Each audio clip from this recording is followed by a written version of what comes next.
All right, so last time you guys uh, started off your journey in your hometown slash most recent place of settlement in the village of Hattahwood. The village itself being protected by a worm for over 100 years. You all have either met, seen, or heard of it before. As its protection has been never been put into question, the village has always accepted any sort of requests from the dragon personally, as well as just sending off gifts every now and then, giving both its magical might to change the area as well as defend you from larger threats. One such request did come down to the village, asking for an adventuring party to be sent his way, to possibly be sent off on a grand journey elsewhere. As a kind of balanced party, your characters were asked individually to meet up on the morning. Most of you knowing each other beforehand, you had a brief idea of what each other could do, and were able to see it in action when you got to said mountain where Karthurrah's domain is held. When you went to there, you were tested after fighting a set of earthy creatures that you know as rock grems, and you were able to deal with them rather clunkily, but without too much in the way of pain for yourselves. Seeing that you could handle yourselves enough that you weren't going to be brought down by minor creations, the worm informed you that you were to be heading towards the north. As a month-round trip, you would be visiting the metropolis under the Grand Tree, altogether known as Esterillia. Once there, you are to procure 12 Esterillian beans and 12 Esterillian seeds. To what point you know what those could do, it would be conjecture that they could be related to coffee, as if it wasn't too obvious, Karthurrah's hoard is that of coffee, tea, and other hot beverages. He had given you 2 pouches, each with 120 gil, to purchase both the beans and seeds, as well as gifted upon you a piece of adamantine transmutation each, either from your weapons or your armor. You now have a good offense and defense, or at least much better than that of a normal starting band.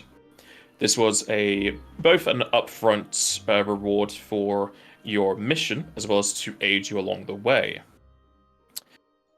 With the information given and the items in your possession, you returned back to Hattahwood. It's only a brief 10-minute jaunt from the village to the cut in the mountains where Karthurrah lies. The village elder was able to gather up a sack of items to help you on the beginning of your journey, as well as gifted to the party 2 chocobos and a carriage to make it a smooth process. And since Karthurrah did estimate the travel time as if you had 2 chocobos and a carriage, it means that that isn't going to be changed too much, with weather and path permitting. You spent the rest of the day gathering up some coin, as well as a few minor items to add to the pool, before heading northeast. With a map in hand, you now know of a general direction of where you're going. A few rivers here or there, as well as a mountain pass that you would have to go through, and eventually a fort with adjoining walls that you're pretty much forced to go through if you're not going to be going around the ocean or climbing atop it or going underneath. Planning a route, you decided it would be best to head to one of the closer small cities of Lunaris, as you would be going through a mountainside at some point. You were wanting to get some climbing gear, however Hattahwood doesn't have much in the way of that, a lot of it being already bought up or being used for other means. And since Karthurrah's cut in the cliff isn't exactly high up, you don't need many climbing gears around. Being told that Lunaris, with its salt mines, would have a good supply of climbing gear and other items, you decided that was going to be your first port of call. And from leaving Hattahwood, some of you being the closest you ever travelled, others being very close to how far you've been, you were making your way towards the edge of Karthurrah's domain. On the way, however, you were able to meet up with a young girl who seemed to have been accosted on the roads. After getting through her cries and talking with her, you were able to find out that her parents were kidnapped by a band of monstrous goblins. Sadly, nobody knew the goblin tongue or had a good enough linguistics to really piece together enough that you could have a dialect. It ended off with a fight, with some of the party getting a bit annoyed at the goblins' words, at least the ones you could understand. A fight broke out where, miraculously, they all survived due to either con saves or the quick medicine use of Edwin. You brought one back to consciousness to have them take their fellows elsewhere, and brought back the parents to their child. And whilst the travelling family was more of a merchant setup, they didn't have much to give you, but they did tell you of a nearby, kind of like a cache that the goblins were digging their items into, though it wasn't too well hidden. Seemingly the goblins were under the idea that if they gave tribute to the dragon, you're unsure if it would be Karthurrah or not, that they were to be rewarded with treasure. After taking what the goblins had acquired beforehand, you continued on northeastward, and on the fork in the road, you were met by a band of 7 mercenaries, to your knowledge, stride atop horses, who were wearing red tabards with swords and shields. And whilst they were slightly on the low side when it came to charisma, they weren't of any offensive nature, though they kind of antagonized Al by making a observation of her being short, at least short for possibly a grier. They didn't mean it in an insulting way, more of an observation, and they apologized when the grier pouted out her cheeks and was about to attack said mercenaries. In return, or possibly to pay off their discretion, the mercenaries did let you know that you should probably stay away from the rivers, as there has been local troubles with Naga going through them. The mercenaries themselves, unknowingly if the components they were getting in the south were going to go towards that end or not. And with that, you decided you were going to head on the right side of the road to go to Linares, mostly as a straight path, though the roads are winding. At least this way you would not go to another fork. I don't think you guys had much of a impression that you were going to go to Larkinge, as, you know, it was a mercenary town of sorts, where people do hire out people. But as Lunaris was the place you needed to go for climbing gear, you headed that way. And we ended off last session, just as you were camping down for the night, not wanting to push the chocobos too far, as you do have quite a bit of leeway in your timeline. And as we go down into the camp for the night, I'm going to need Al to give me a perception check. This will be on the third watch, as Al is the third watch, so it's going to be very early morning, probably 4 a.m. So there's not much in the way of light. Does Al have dark vision? Just let me double check. No, she has low light. Alright, that still helps at nighttime because there is not cloudy, so there is moonlight. However, with that, you don't notice anything until it's a bit too close, which may startle you depending on Al's disposition to certain things. As you are on watch, the rustling of bushes and the snapping of twigs becomes ever prevalent as 3 relatively large to you creatures in silken robes with metallic plates across them come out of the brush. With the low lights and not dark vision, you can see, aided by the moon, that many of their features have melted away, revealing bone underneath, as well as many exposed muscles. As they begin to open their mouths, how is Al responding to this sight?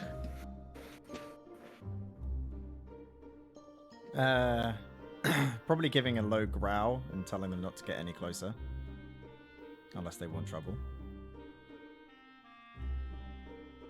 The closest undead-looking creature speaks towards Ao in common.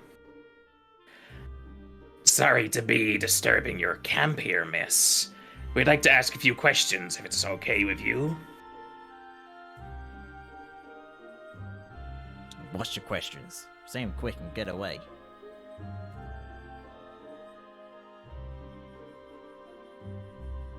Would you mind if we got closer? It'd be nice if we didn't have to shout across the way. We don't want things to be misinterpreted. Before you get any closer, at least let me wake up one of my party members. That is fine. Wake as many as you wish. The undead stay where they are. They don't make any sudden movements. She'll walk over to Jozenka and wake up Jozenka. Oh, what is it? Don't know yet. Could be trouble or something, but got some undead people just up ahead that want to chat. Or some questions, apparently. Undead people? Trasenka will get up and She'll point to the approach. direction they Yeah. And I make a knowledge on them, figure out what they might be, or any of their symbols or whatever. You could make a knowledge of religion, but you can also make a spellcraft, as you can see that there are several runes across the silken clothing they wear. You don't need to use detect magic. Religion. I'll take that one, I guess. And spellcraft. That's a good roll, though. Alright. See how the Religion-wise, next maybe. religion-wise, as far as you can tell, these are very closely related to the revenant type of undeads. But from what you can tell of their speech and the way they are clothed, that they are under the command, or at least the revival of somebody else, and are being moved around via command or magic. As for your spellcrafts, the runes are very easy to identify. They are a combination of magical cleaning and magical hygiene, which makes sense as you do not really smell the people, even though they are undead.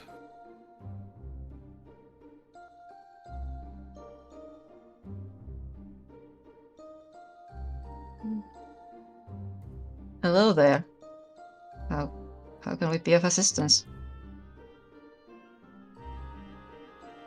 We are some of the local patrols. We've been asked by Hallstatt to look for tracks of ogres. It is hard to do so at night, and since you are a traveling band, we would hope you would have seen something ahead of us.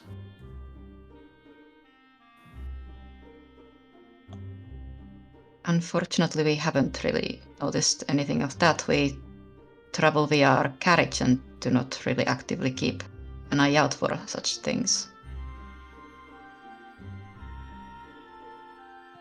This is both sad and good news that you've not had to deal with them. Do you mind if we circumvent your camp? We need to go to the other side. Yes, that is quite alright. Good night to you. Real quick, because I can. Realize this is an ability I have. No, with that roll. Of course, you have the character that fucking senses something. They're not hiding any emotions. Do I get their alignment? These, the DC... yeah, sure. They're true Plus neutral. CR. Neutral, okay. Do you want a separate roll if I wanted to just check if they're being truthful? I mean, that would be sentiment of, yeah. Do you want a separate roll for it? Yeah.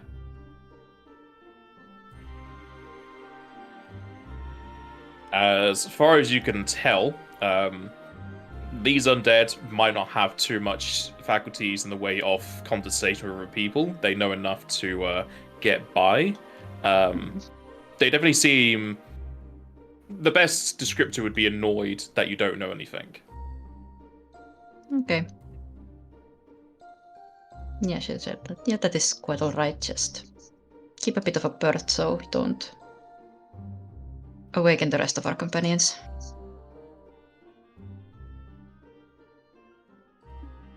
The undead will move back a few dozen feet and then pretty much go around your camp. So you can still probably see their silhouettes and hear them shuffling around, but they eventually just go on the other direction.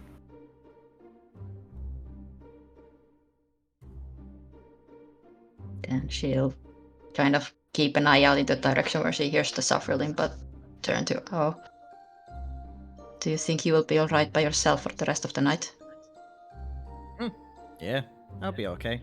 I just don't know who they were, and I'm not very good at talking. I thought No, you'd it be was able to a- ask the better questions. It was a good call to wake me up. But they shouldn't be of any further trouble, aside from the shuffling. That's alright then. Well, I'll let you get back to sleep. Alright, do wake me up again if anything comes up.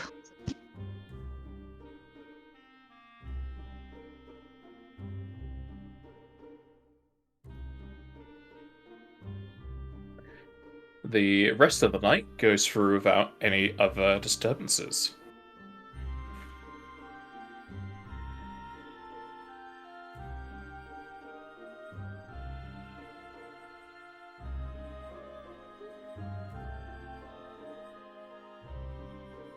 Is the party going to discuss what Al saw last night, or are you just not going to bother bringing it up? She will mention it. It's just good information. Yeah, so it's worth to know that there are apparently ogres around.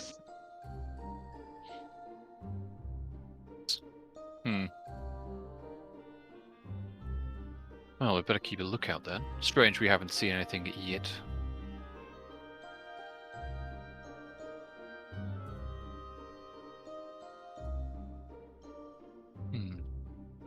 And we haven't been actively looking for tracks either. No, it's not really our We can problem, is certainly it? keep an eye out, though. Yes, I'd rather not be ambushed by ogres. Thanks for letting us know, you two. Of course. We are outside of Karthurrah's range, so I can hear my voice coming through someone's mic. I That was don't. me for some reason. I'll sort that out. I Goddamn, can hear an Jeffy. echo of myself, and it's very disorienting. I can't hear from anyone right now. Alright, with the information spread around at the party, just to keep an eye out for ogres and that there are friendly undead about, you get back into the carriage and head on your way. Remember to take out rations and feeds for any time I do the day passes text. And after 2 hours, you'll eventually reach Linares. Did we discuss about rations? Was someone looking after it in group loot? Yeah, I or am. are we doing? Yeah, cool.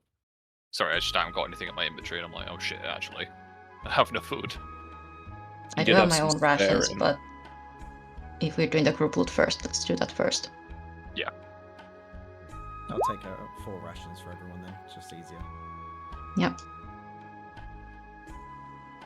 Reaching the city of Linares, you can easily see from a distance that there are 15-foot tall stone walls.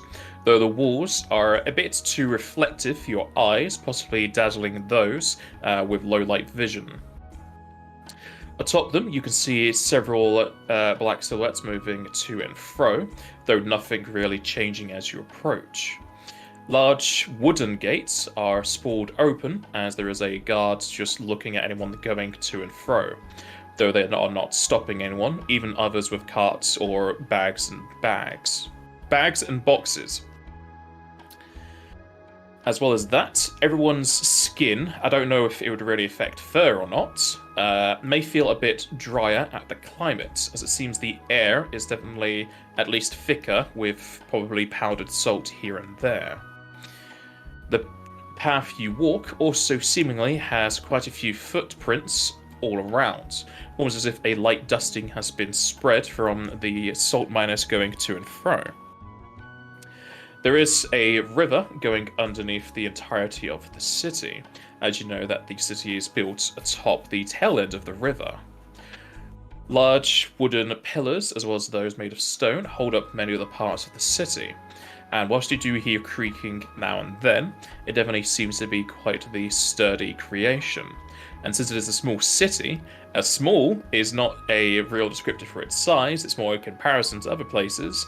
It is quite a large thing above water. So you're pretty sure it's fine to go across if it's been here for so long. And I think this question is only prominent for Drazenka. Does Drazenka have any easy-to-spot iconography for her worship of Shiva? Like, do you have an amulet? Is your clothing specifically designed to worship Shiva? I know you're blue, mostly colored, but there's a lot of things for blue. I mean, well, the holy symbol on her neck is supposed to resemble a snowflake. So that's at least one giveaway, and her outfit and colors should at least be similar to what Shiva worshippers wear, so yes. Like, if you completely don't know anything about religion, then maybe not, but she is not hiding that she is a worshipper of Shiva. Alright. As the party makes their way towards the city, I'll assume that most of you are going to get out of the carriage and walk alongside it, just to take in the views. And as you are moving with your creatures and vehicle, at least two people, as they pass by out of the city gates and to the path, will look towards Drazenka, give her a nod, and just say the word sister, as in a good morning greeting. She will not back and return to greeting.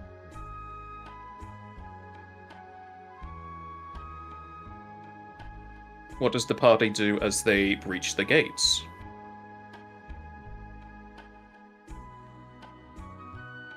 Edward will just be looking around and basically letting the others do the talking.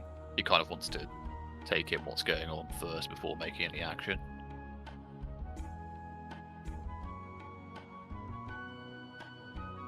Different from Hattahwood, is it not?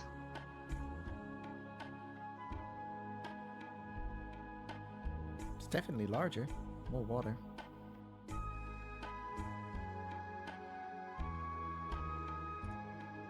If you need any sort of differentiation between populace size, the village of Hattahwood probably has just under 200 people living in it, whereas Linares has closer to about 8,000.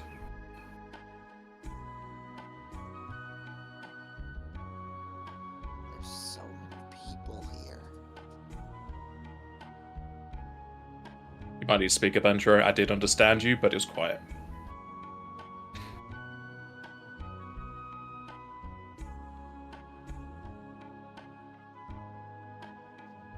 There's so many people here. That's better. So what's our objective here? Better hurry up and move on. Got a job to do. Well, we need that climbing gear, did we not? As well as further supplies for down the road, and we're not quite low on our food supplies. We definitely need some more rations. Climbing supplies would be good. What's everyone like for money? Do we maybe need to pick up an odd job? That was one of our objectives, yes. I did spend a good deal of money getting our tent and stuff like that, but I still got... He stops for a second and then kind of whispers to you. I've still got about 50 gil left. I have about 30-something on myself. We could get started with that and, well, figure out what we need and then look for a job if we need one.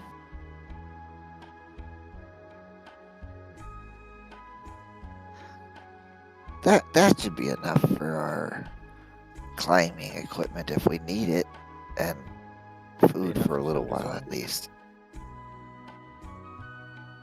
Just might mean we might have to pick up an odd job at the next town, unless we pick one up here just so we have spare cash. If you are meaning to use a climbs kit between you, you do need 4 sets of it.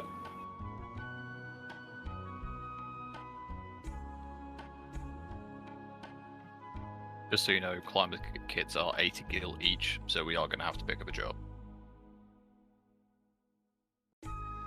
Unfortunately, I don't think our funds are going to be enough. We're going to have to do something here. It 80 or 8? 8-0. 8-0. Oh. Which means we will have to pick up some sort of job. We've got the Let's makings go. of it at least.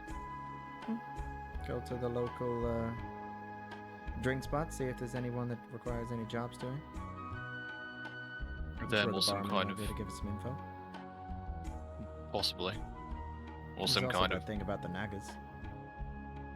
I don't know if we're going to be able to do that. Let's try and find out someone who can point us in the right direction. I think Al's got the right idea. If not, some kind of law enforcement.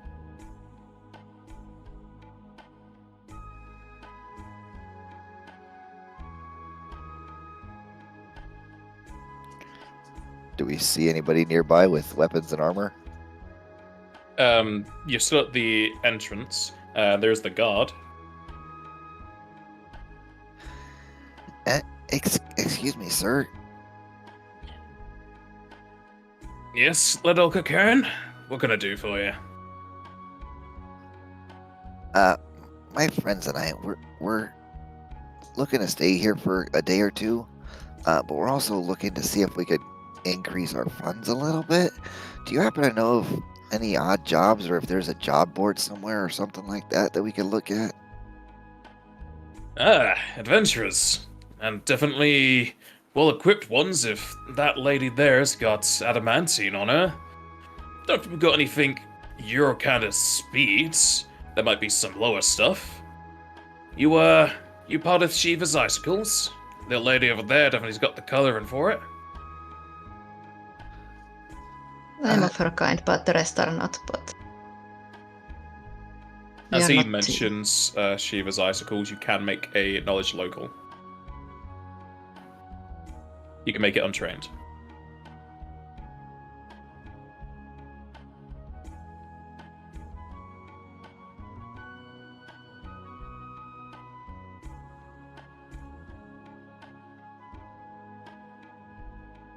Alright, Drzenka, who's the one that was kind of singled out as possibly being a part of it, has no clue what they are, but the others can explain it to you. Shiva's Icicles is the name of one of the... is the oldest adventuring guilds on the planet. You know that they are cold and calculating hunters, though often they take on humanoid issues such as bandits and giants. Outside of that, there is more information in there, but for that immediate reply, that would be what we have. And since Drzenka is wearing blue and has that icicle necklace, the guard thinks you're a part of them.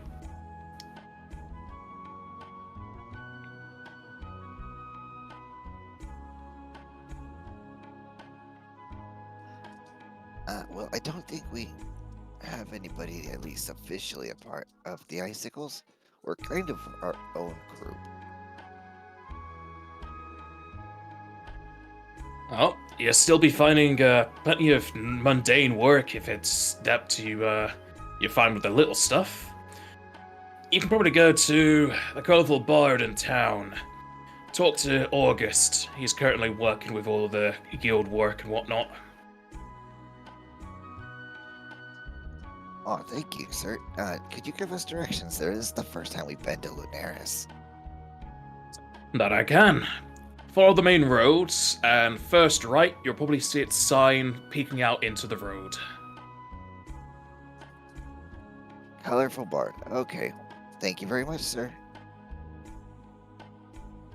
Enjoy your stay in Lunaris.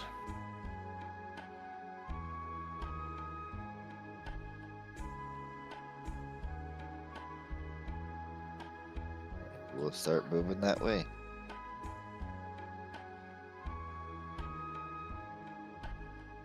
As you head over towards the colourful bards, as instructed by the guard, you'll see quite a large building. It has the ground floor and 2 floors above that, and seemingly a basement level, as you can see through cracks here or there in the wooden beams. Adjoined to the side there is a large set of stables, inside of which you can see a few chocobos and even two carriages already set up inside.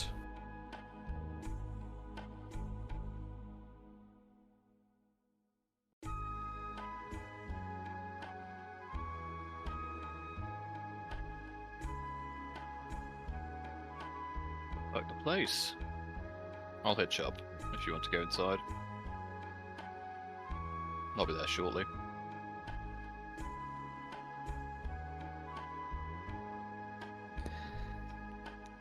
Alright, thank you, Edwin.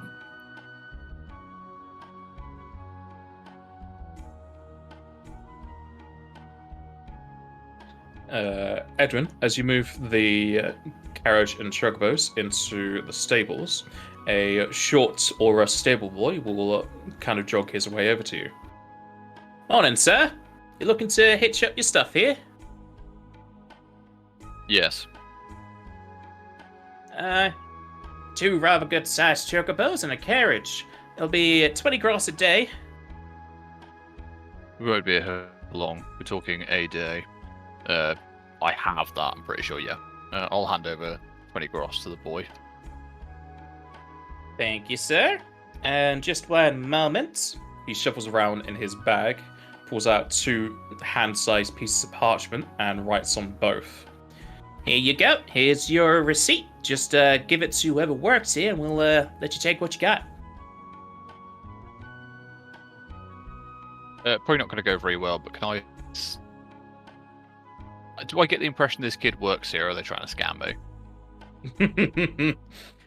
You can roll sense motive, yeah. It is not trained. I don't know if I can. I have...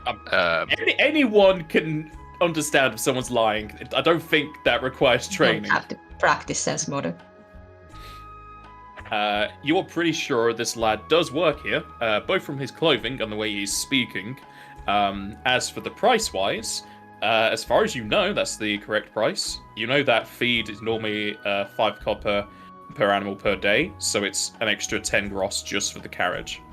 Yeah, that's fine. Yeah, if he takes that, I'll take the other receipt and go inside. As the party move round to the front of the colourful BART, you go on its west entrance. The exterior has a outdoor seating area with a lovely canopy over top, possibly to help people get some time to head in as rain starts, though it's not raining right now. Mostly made out of wood, the building creaks every so often as you can hear the sloshing of water underneath. As well as that, you hear the sloshing of ale and beer within tankards inside. Every so often they clink. Several torches have been affixed to the walls as well as the interior. As you can see that there are several large tankards filled with wax, and currently lit are candles in the centers. A set of stairs leads up to the wide open doors of the tavern, at the top of which is a rather round creature whose skin is mostly shadowed under their steepled hat. As you approach, they will kind of waddle over to you. You newcomers? We are, yes. Yes, sir. Welcome to Colourful Bart. Hope you have good stay. The large creature then takes a few steps and goes in for a hug. Does anyone stop him from hugging them? Yes.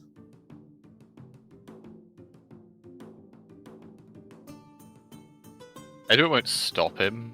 He just won't respond to it. It's like hugging like a post. He's just kind of stood there not knowing what to do. So Wyrm will enthusiastically hug him back. Yeah, Drazenko will also hug him back. Drazenka, your head is probably inside of the top of his hat. Whereas Zirin gets a faceful of a lovely stomach. It's very soft because they are wearing cloth and cotton. You know Whereas I'm a Owl just doesn't medium-sized want it. person, right? Huh? You know I'm a medium-sized creature, right? Yeah, but you're on the short side, aren't you? I'm you're also 5 or 4 raised- foot. I'm like 5'6" or something like that. Well, I never know because I can't put you on the height chart. Okay, I guess you're closer to his chest in that case. Al, as you decline the hug, you can just see his steepled hat kind of like droop down in sadness. And he does that walk away like Stitch does in the rain.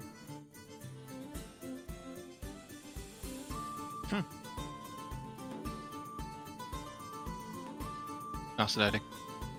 You see that Edward just scribbling something down his book. You could be a bit nicer, Al. I don't know it. I don't want to hug it. Everyone has their own boundaries. Everyone check your pockets. Didn't touch me, so I'm not going to. Edward will just give himself a pat down. Make sure that there's nothing missing. As far as you can tell, nothing's missing. Besides probably a modicum of coldness from your heart.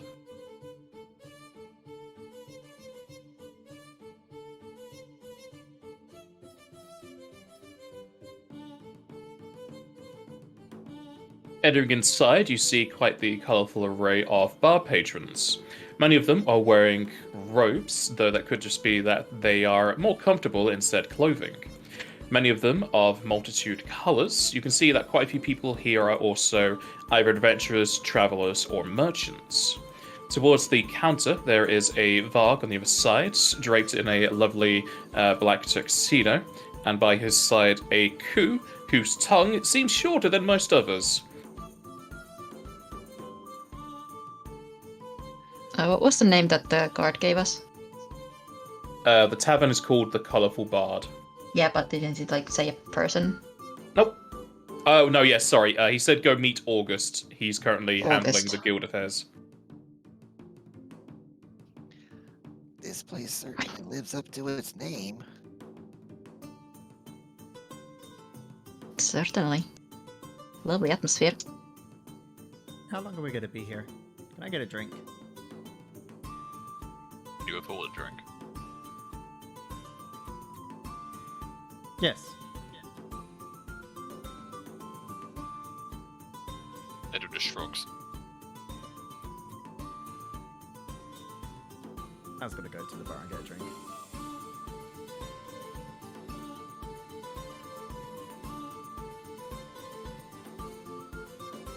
Well, we got quite the rambunctious Gria here. The strongest beer you're wanting. That's gonna be 10 gil a bottle. I'll ramble around in my pockets and pull out 10 gil. Taking the 10 gil, the Varg will go under the counter and pull out a table. Uncorking it, you can swear that the air both goes in and out of it as you hear a whistling noise. Pulling out a mug, he pours out some of it for you, as the liquid is almost clear, which is strange for a beer, but you can even tell just by smelling it that it's probably going to be quite a bit for a such a small fella like you. She'll take a big sip. You take a big sip as your cheeks become warm, and you can definitely feel it getting through you. That hits the spot. Thank you. Let me get your name, barman. My name's Moonmarn. What about yourself, miss? You can call me Al. Nice to meet you, Moonmarn. I take it that's not what your doctors just called you, because that's what your mother was saying. Who knows?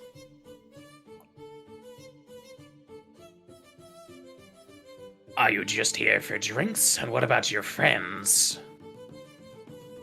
Yeah, they can speak of themselves. And she'll like nudge Drazinka. We are also here to look for a little bit of work. We were told that a person named August could be found here. That he can. He's at that table right there.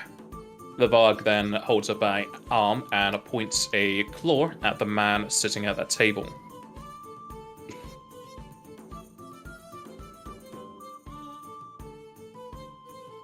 Thank you kindly. I'm Drazenka, by the way. Lovely to meet you, Drazenka. I am loving the clothing you've decided to choose for today. Very colorful. Thank you. You look quite dapper yourself. It's a bit monochromatic for quite a colorful place, but I think it has a nice accent to the rest. It is very stylish, and sometimes the contrast works. Might I be fixing you a drink?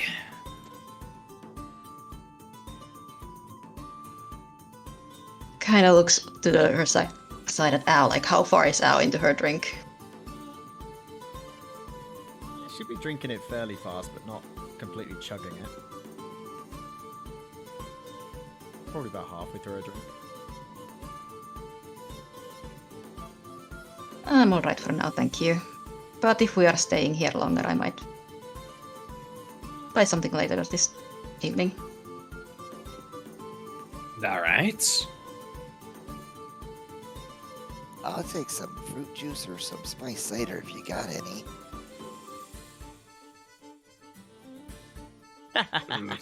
Fruit juice! You can't handle a real drink. I'm the designated driver, Al. Yeah, she just fluffs you off. If you're wanting a fruit drink, I can set you up something for that. It'll be 6 gross. Thank you kindly. Muman goes over under the counter, and you can hear a few slams underneath it, almost as if he is either crushing something or slicing something with quite a bit of strength. After a few moments, he'll bring out a very tall glass that is fluorescently pink and topped with ice.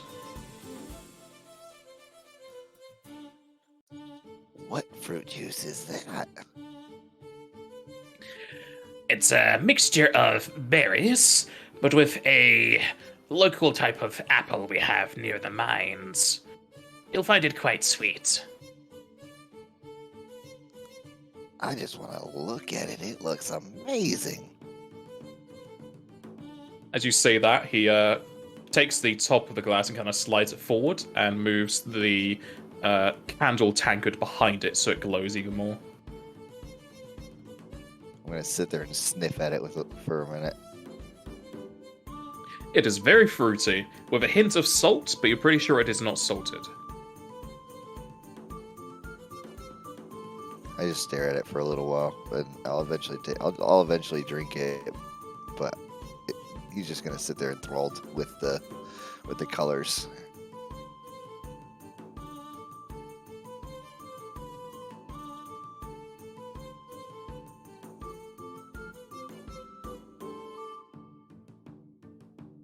Drazenka will, just while the other two are enjoying their drinks, will walk up to Edwin. Nothing for you either. I don't drink, really. Don't see the point. Prefer my The alcoholic. No, thank you. I prefer my vices in different forms.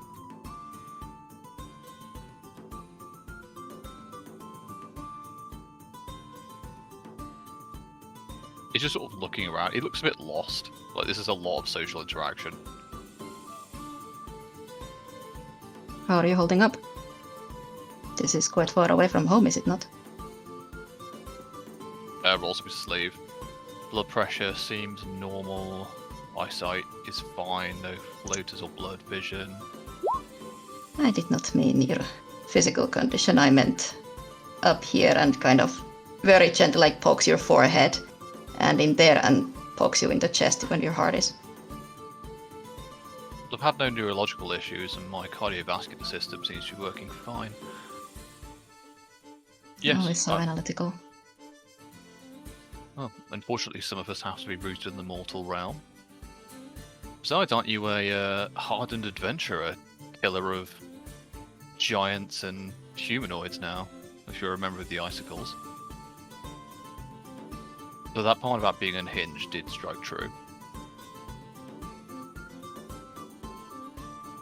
There are many ways to worship the same goddess. I suppose. People are varied, it makes sense the gods are as well. But no, you have your fun. I'm just waiting until those two manage to finish what they're drinking so we can go and speak to the person we're here to speak to.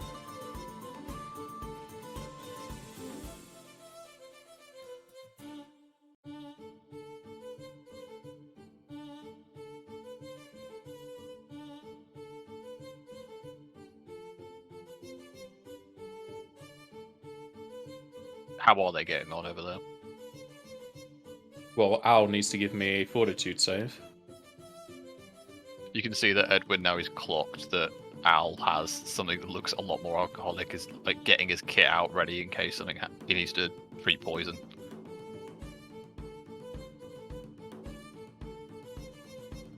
It seems Al asking for the strongest drink is very apt to her normal drinking means. And while she may be a bit tipsy, she can still fight and talk rather well. Al, you currently have a +1 to all charisma checks. I can talk better.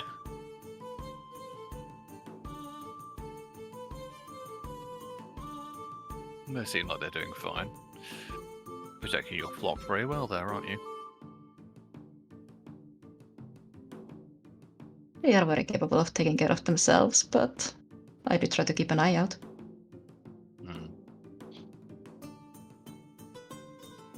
We should probably speak to the barkeep about rooms at some point, unless we're going straight out to the wilderness. Now that's a good drink. Right. Shall we get on? Oh, wait, you need to speak to that person, don't you? Sorry. It's quite Very. alright. Hey, Zirin! Hurry up with your fruit juice.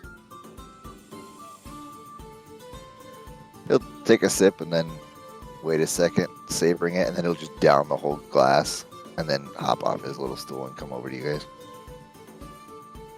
guys. Roll fortitude for brain freeze.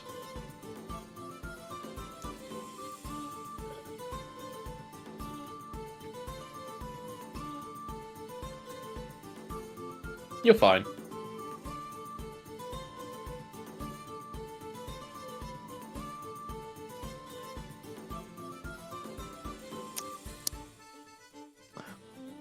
That's good.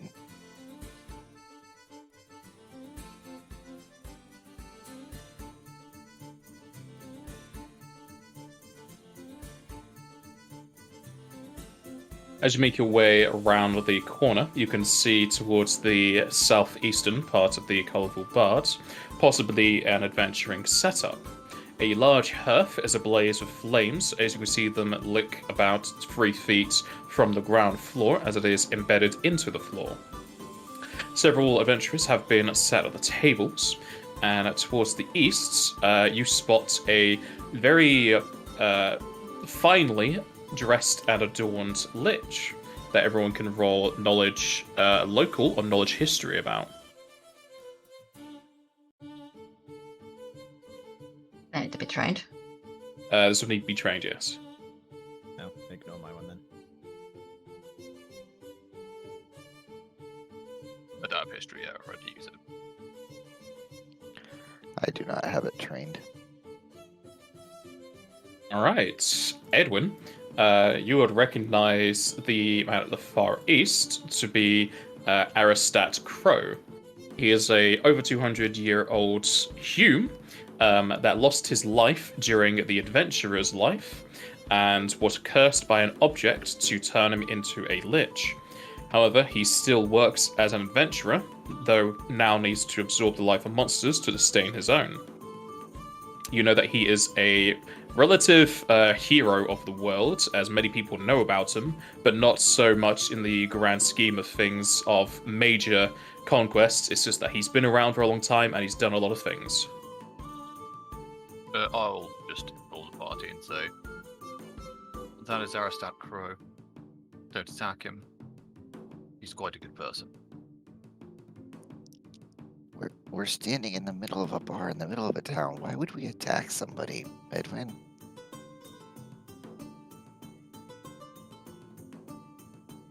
You see Al probably just slightly look away. My point has been made for me.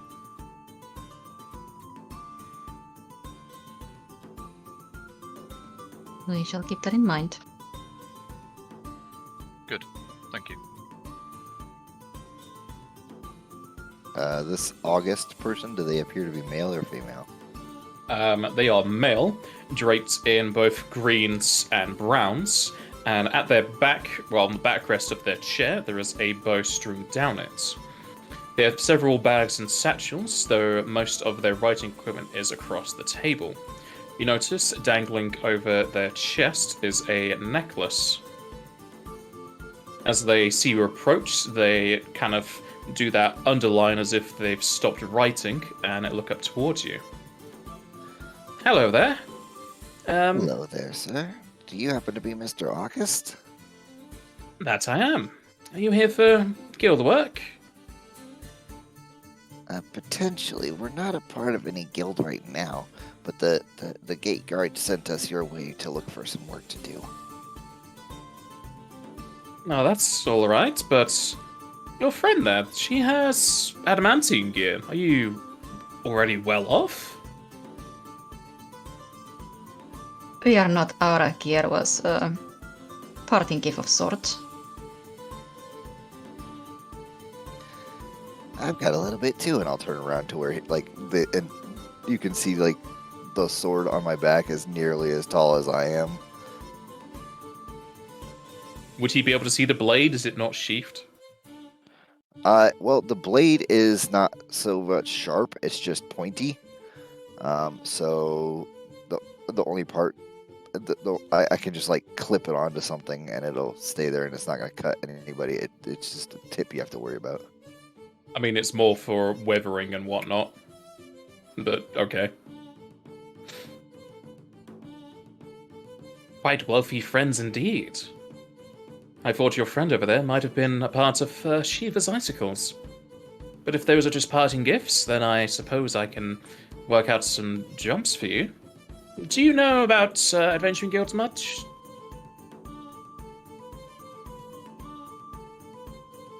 Sure. You pick up a job, you get paid, you get another job. In the bare bones sense of it, yes. Though it's, if you're from a smaller settlement, you might not have got word spread around if you've not had to have adventurers helping you, doubly so. I take it you don't have sigils in that case. I can give you a brief description.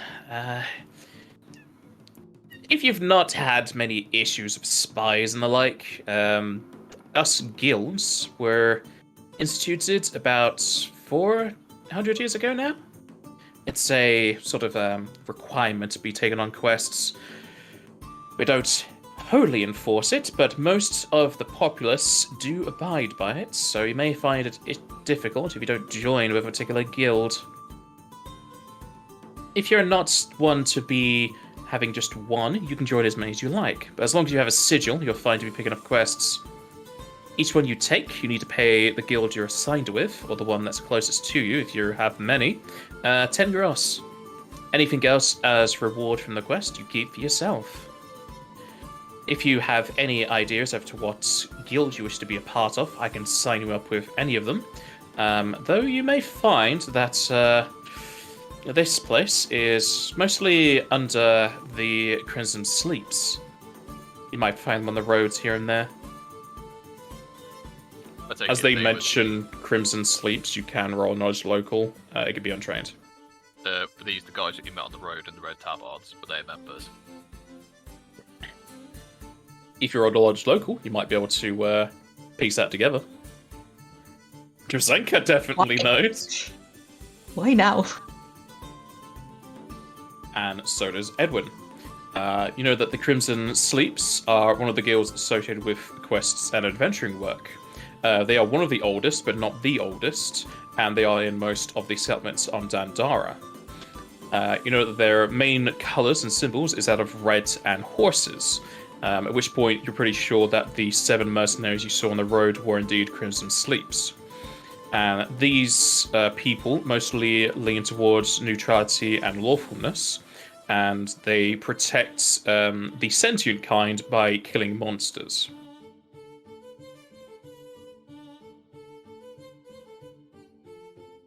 And you know, their most known member is Aristad Crow that Edwin pointed out to everyone else.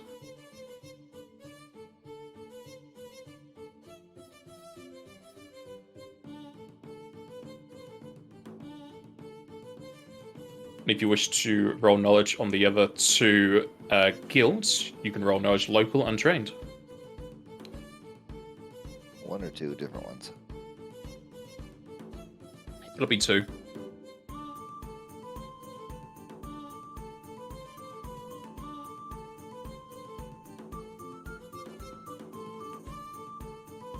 Edwin is very focused on his guild studies, as is Drazenka. Except for the one that I'm probably associated with the most. Yeah? You've just been following a different type of Shiva? Like, heard of them once, they're too chaotic, I don't care. Not my thing. So you 3 will know, since apparently Al is just knowing nothing. No, I don't know. This one could be rolled as well. Yes. You can do 2 knowledge locals for the other 2 guilds. Nope. It doesn't Nope. matter anyway. So you 3, excluding Al, know that the Earthen Fighters are the newest out of all the current adventuring guilds, though they are mostly comprised of engineers, geomancers, summoners, and the like, as most of their forces are made up of golems and elementals, as they suit the local boon of such constructs. And since they are the newest guilds, most people would normally not pick them due to inexperience. However, they are offering a 10% off for free starter quests for each client that goes towards them. You know that their symbols are the brown color and golems, and that their most known member is Gul'dan. And if anyone wants to roll knowledge local or knowledge history, will need to be trained, you can figure out who that is. Again, there's Edwin. This is what I'm here for. I can't do shit in fights, but I do everything else.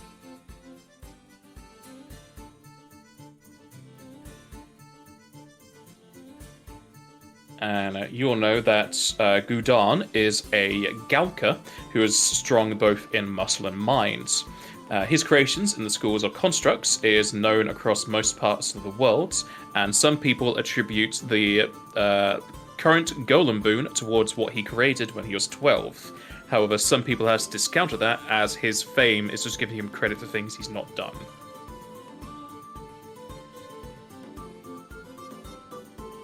Okay. And then for the final guilds, everyone, well, Edwin and Drazenka know the final guild. And that the Squalds are the mid-range for the age of the guilds, and it is full of hunters of various types, and their motto is safety through preservation. If at all possible, they would like that no creatures are killed, and that they are just knocked out to be apprehended or moved to different locations. As well as that, many of their members either have the ability to cast or have items to do so, that allow them to talk with any sort of creatures. And that their symbols are the color white, as well as the squirrels in general.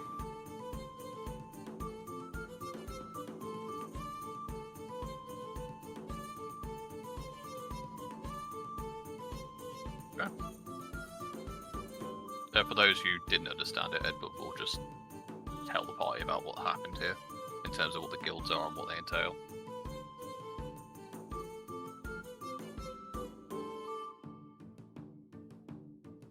You can have a few moments to discuss amongst yourselves which one you want to align yourselves with, or if you want to align with more than one.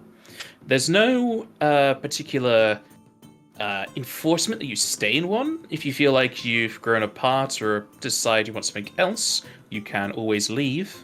You just need to be part of one to take on our quests. Excuse me a moment.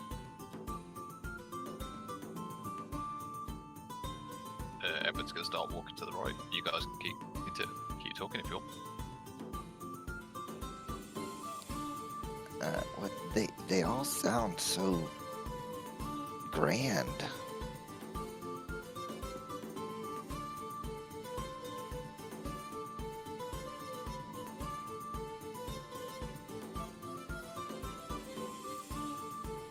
What do you guys think?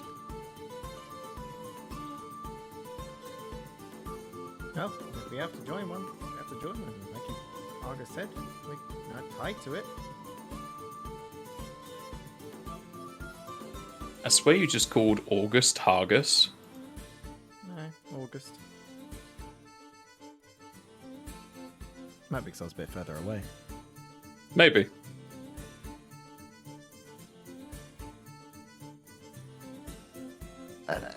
How do we go about even joining up one of these guilds, Mr. August? You just tell me your name, your hometown, and I'll make a note of it in my ledger. We'll send off to their guild halls, and they'll be put into documentation. Then I'll just hand you a necklace with a sigil.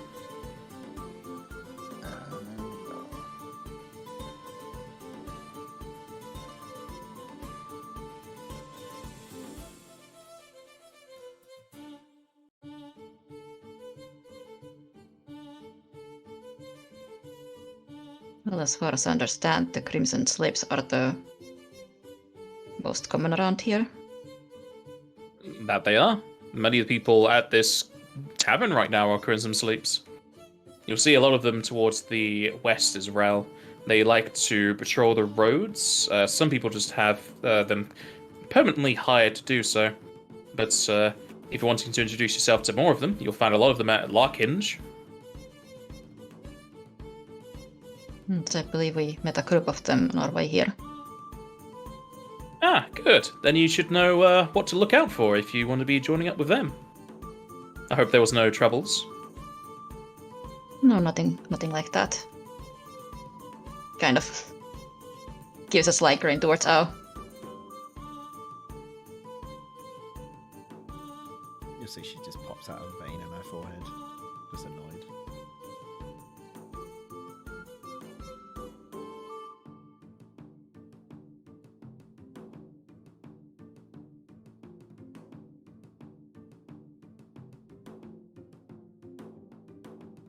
So I believe that would be then a viable option for us if we need to join one of them. At But I least do not- one. I do not think we are able to make a final decision before our friend does whatever he is doing. Possibly awestruck by our local famous man.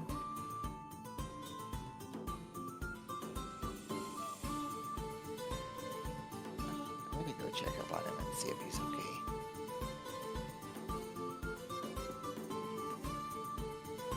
Edwin, as you approach Aristat, you can see that whatever eyes he would have are glossed over with shifting mist, and he is moving his mouth as if he's speaking, but nothing's coming out. Is it just a case of I can't hear it, or I don't know? You wouldn't know. I'm sorry. Can you understand me, or am I simply unable to hear you? Aristat will hold up his hand and have like one finger as if to say, wait a moment. Edward's just gonna blink at him and wait. At which point, a few moments will go by as the cloud surrounding Aristat's eyes will leave, and he will look over towards you. Sorry about that. Communing with some of my delegates. How may I help you? Mr. Crow, it's nice to meet someone of your stature. I have 3 questions if you don't mind. There's no need to be calling me mister. We're old friends here. What questions are you asking? Of course, Mr. Crow. First off, can I take your blood pressure, or do you not have any? I do have blood, but you won't be able to find any pressure. I see. Secondly, the Crimson Sleps, are they good to work with, around? Rather well. A few of them are a bit too, quick with their mouth and not really having a second to discuss things with their brain. But friendly luggards, you could say. I see. And thirdly, we're going north. Do you have anything that you can let us know about on the way up there? We're going to the fort. Need to check out a few of the bits and bobs there. Just any words of wisdom you have for the road. All the way to Fort Mark. That's quite a journey to be making. I would assume you already have mounts and vehicles. Anything otherwise, there is quite a few monstrous threats if you are to be going riverbound. Quite a few issues of Naga recently. Yes, But if you have the ability to deal with airborne threats, the Aria mountain range should be a good enough substitute for river travel. Airborne threats. Understood. Yes, it is home to quite a few griffins and harpies. Last time I was there was even a dragon. But I don't think a dragon has anything much to do with me. Unless they're the holy variant. I see. Thank you, Mr. Crow. Didn't mean to waste your time. I just wanted to know those answers.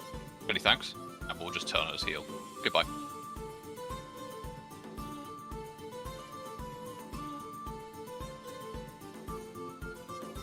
So Aaron kind of came up quietly and was listening to the conversation but wasn't interrupting. And then, as Edwin turns around, he'll just look at the skeleton man, give him a little wave, and then turn around and go back with his friend. Very nice man. She was icicles, please, August.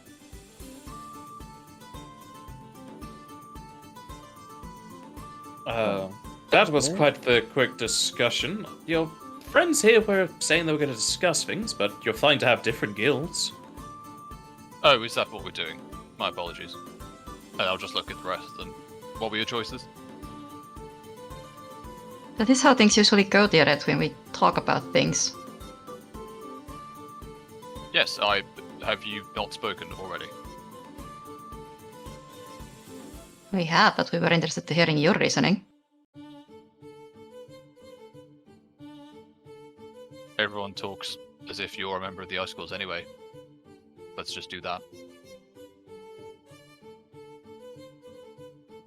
I'm not opposed to that. We were discussing Crimson Sleeves, simply because they're the most common around here, but in the end I suppose it makes little difference.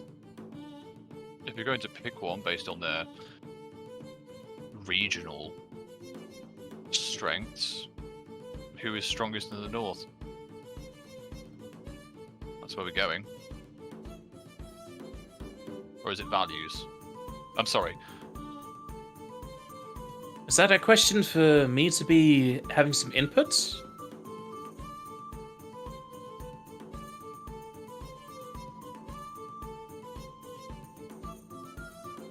No? Okay then.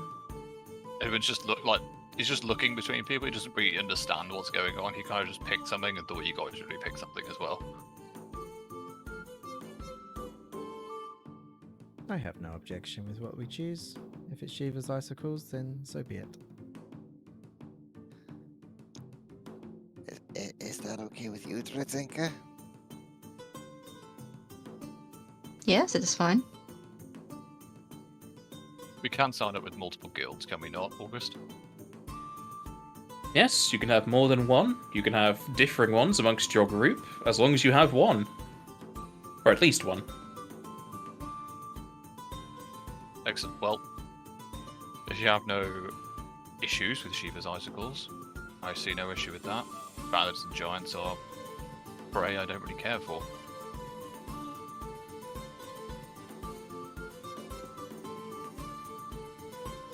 The steps are fine also, but their personality more suits you, Al, or maybe you, Zirin. I'd be fine with any of them, really. Big I one. would think that you would like the squalls better. The squalls are stupid. August just like gives you a side eye sneer. I'll rephrase. The way they've been explained to me is stupid. It is their way of operating. Nothing wrong with that.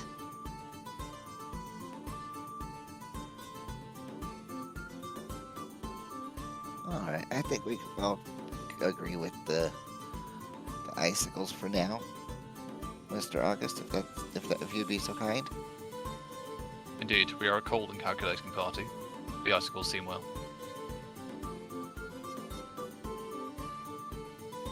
That definitely seems to be the case. Now, if I could have all your names and hometowns, I can write you in this ledger and send it off to the Icicles HQ. I can give you your sigils right away.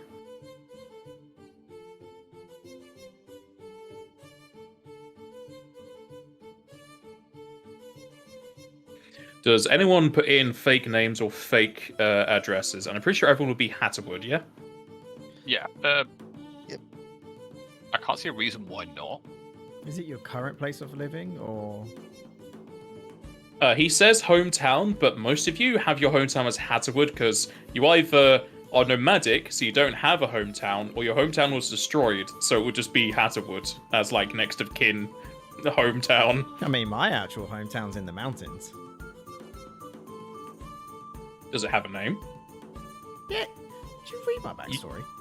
Yeah, I read your backstory. I don't It's think it had also a on the- name. Yeah, it's what you've literally put it on the world map. Oh yeah, the Shadow Rock Hollow. Yeah, you could put that if you wanted. Say you put it on the world map.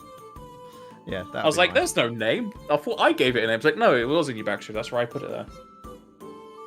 But yeah, if you feel like Shadow Rock Hollow is your hometown, it still is, you can put that. Yep, that'll be me then. If anyone does have an idea for putting in a fake name, this is like world law. It's like having a permit to go do quests. If you put in a fake name and something comes up, it's gonna probably bite you in the ass. But if you're on the straight and narrow, you put a fake name anyway, it might not come up. It depends on your actions. Before we fully side, I'll just say to Zenka, are you sure about this? And to the rest of you, just literally the words, are you sure about this? Why wouldn't I be? Huh? Why would I? There reason not to.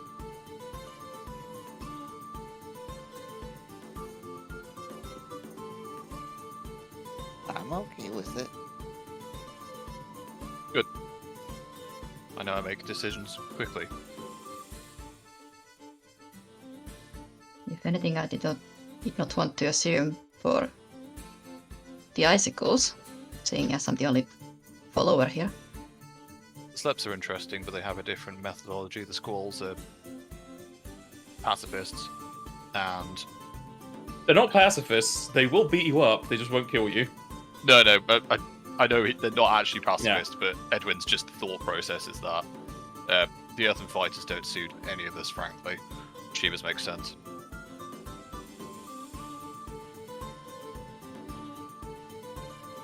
Squalls would be prominent to ideals, however we do not really have the capability of being as careful as they are.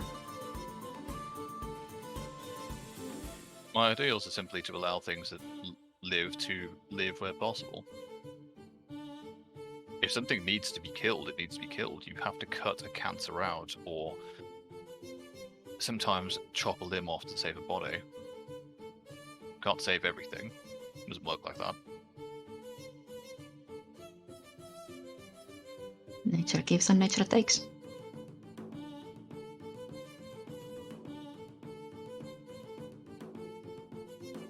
As you all give your real names and hometowns, August will write in his ledger and then pull out 4 necklaces. They are thin rope at the end of which are stones. And since you are picking Shiva's icicles, they each on them have a blue rune. It glows very slightly, at which point you think it's magical, but it's not going to be too powerful from what else you can see on it. And as you are looking across your sigils, a woman will come running in from the southern entrance. With a muddy boot and trouser, a woman comes running in with 2 bags at both sides, hitting against her hips. She runs up towards the table and kind of almost collapses on it as she tries to lean on it. August. Lovely day to see you. I've got something to put onto the board. I hope you got some... Oh, sorry, are you busy with people? Oh, no, I think we're finished. They're just looking at their new sigils. Okay. If you're free, I'd like to discuss with you something I need to put on the board. Of course.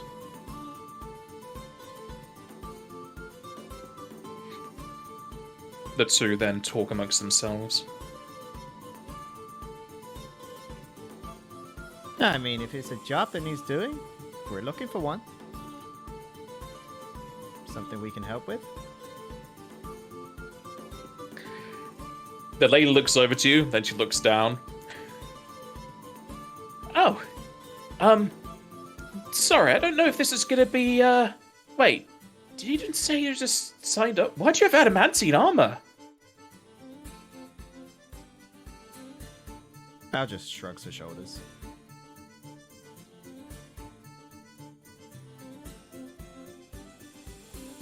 Well, it'll certainly be nice to get this all done and dusted. Are you new to town if you're just getting sigils? That's right. We just got here this morning. Well, you see, I run the local botany garden and alchemy lab, and, well, it's a bit out of town, like a 5-minute walk. And, lo and behold, my plants have gone on and turned against me. Well, why don't you lead the way then? I would love to lead the way, but my legs are burning right now. And I need to set up notes with August here. I can see to the lady. The Botany Gardens aren't that far from town, as she says. If you follow the northeastern river, you can get there in 5 minutes. If you've had chocobos brought here, probably 2. Now, this isn't being done for free. You know that, right? No, of course not. I could pay you for it. Also, take these. She then, like, throws her fist into one of the bags and pulls out some vials and kind of, like, almost drops them as she hands them over to you. At the same time, Ziran will pull out 10 gross and he'll hand it over to August as the guild dues. But yeah, I'll do the same. Do we need to do it multiple times? Yeah, it's 10 gross per person, so 40 in total. I can pay for myself. Yep, hands it over. And what are these jolt tonics? You'll need them. I was able to just sweep my hand across the table and get all this stuff. There's a fungoir that popped up. I thought it was docile and I was just taking what it had, but it likes to make you go to sleep. If you have these beforehand, it'll be a lot harder for them to do so. What exactly do you wish us to do to your plants? Just subdue them, or I can come down a size. All of the ones that are alive, like animated, writhing about and trying to kill you, feel free to kill them. I don't particularly need them alive. I just need cuttings to make new ones. And, well, if they've gone in, I don't even know if they can. They're not intelligent. I don't know. No, just kill them. Just no fire, please. We'll see if we can refrain from using any flammable substances.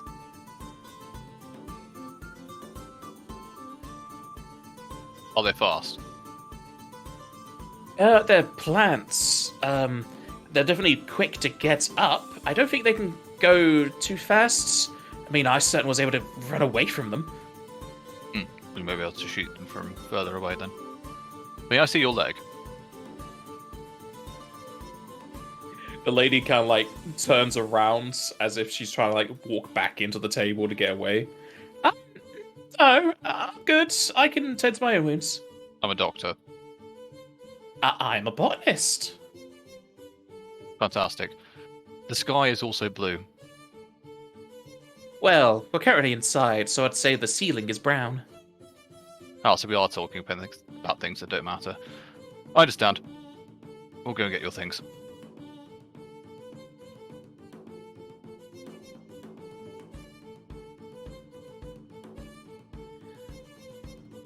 Zarin will look at Drazenka and just kind of shake his head.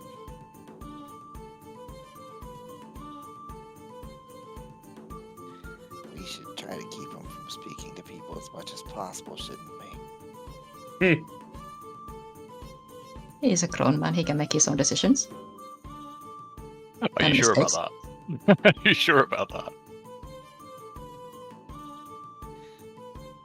Alright, let's go out. Fine. You could use your axe.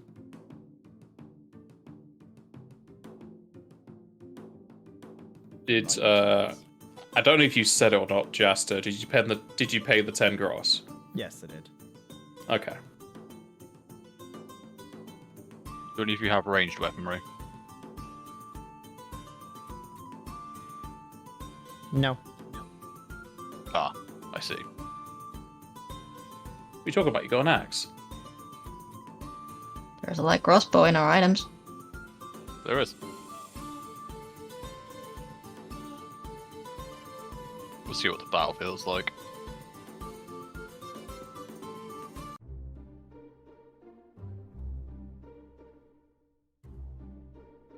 Is the party going to be taking the directions, or are you going to do anything before you leave?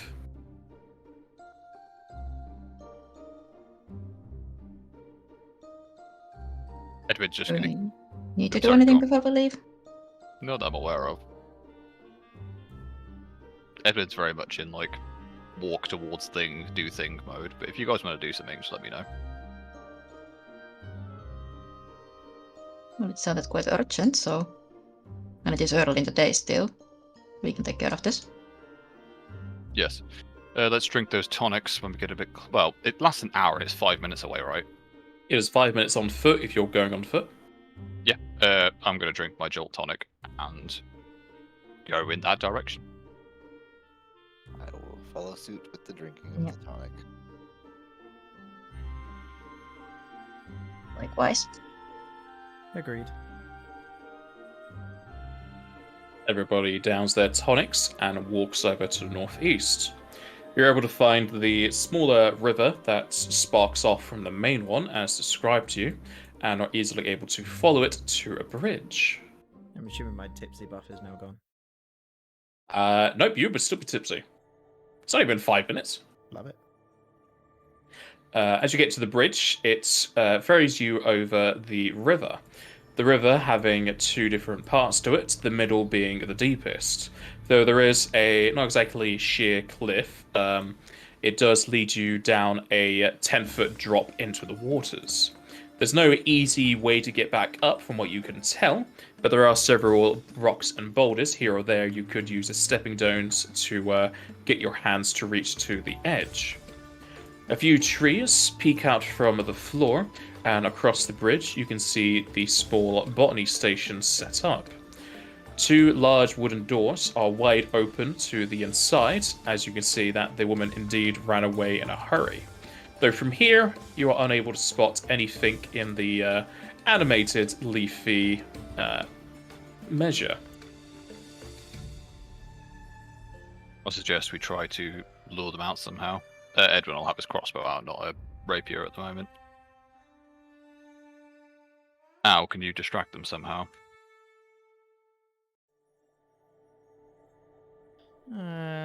By distraction, I can just go in and go out. That'd be good if you can. Do any of you have any suggestions? I will start moving up further. As you move up further, walking across a mossy bridge, it is very sturdy underneath, and you're pretty sure nothing would be bringing it down. However, a darker segment of the water starts to ripple and burst outwards as a snake creature lands on the bridge.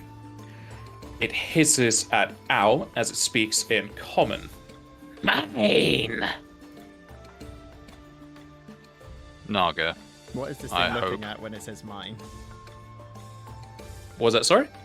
What is it looking at when it says mine? Right at Al, 'cause it's right in front of you. Al would probably just look at that and be like, no, me is mine. I am me, and you are you. Right, Why is everyone's prepared there for the fight, and I'm 2 not. Edwins? What do you mean? Oh, it's from the other page. It wasn't in there. Okay. You're 20. Okay. I had your other Edwin from the other page on the world map when you rolled initiative to Oh, go just randomly roll attack initiative. the headset. My bad.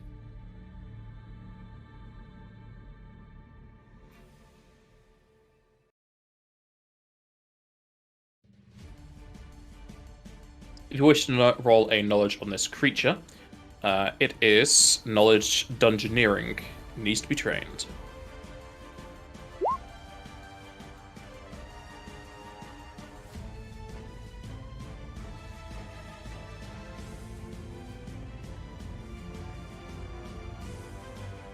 Alright, give me un momento.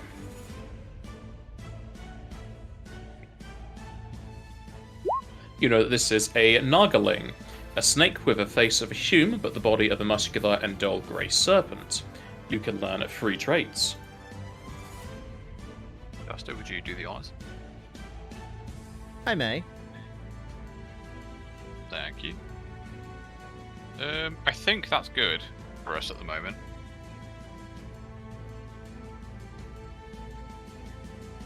I'm tempted to put hit die further up, just see what we're dealing with, but what do you guys think?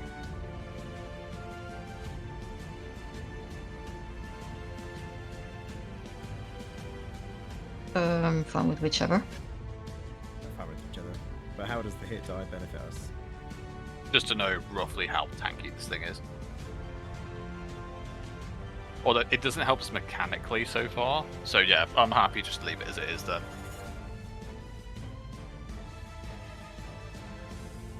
So I'm doing weakness, immunities, and resistance, yes? Please.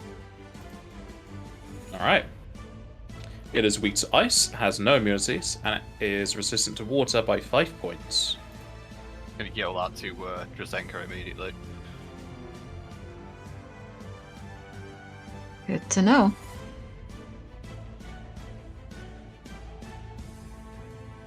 And first up is Zirin. The bridge is 3 wide, by the way.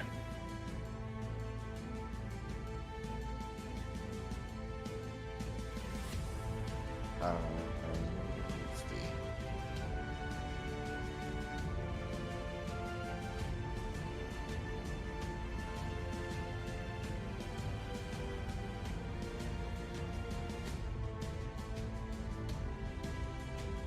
I'll go up to here.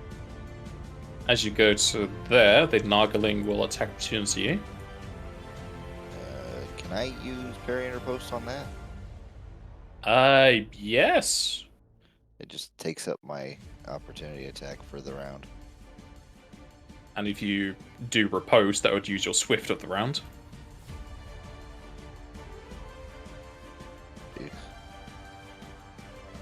You fail to parry the blow as it bites into your side, trying to get around to Owl. As you will take 6 damage and need to make a fortitude save.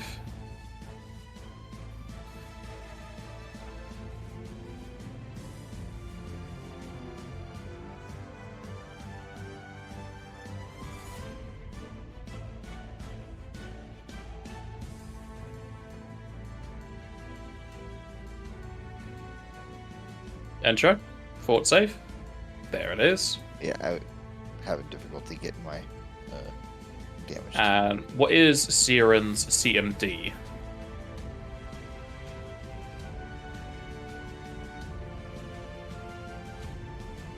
DMD is 19.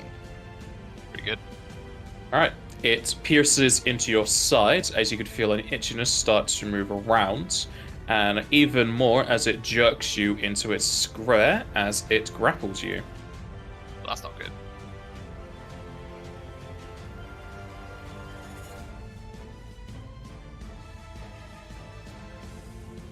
I don't. That only interrupts your moves, you still have your standard. Okay. Alright, I'm gonna try precise strike.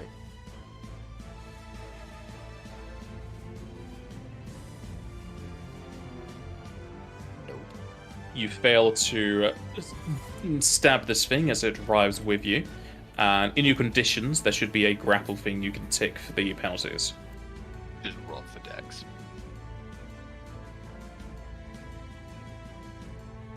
Alright.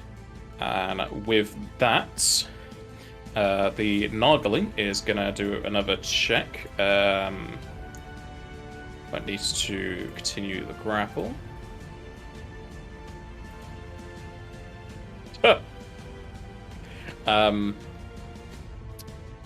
Does this change? Me un momento, because grapples are annoying.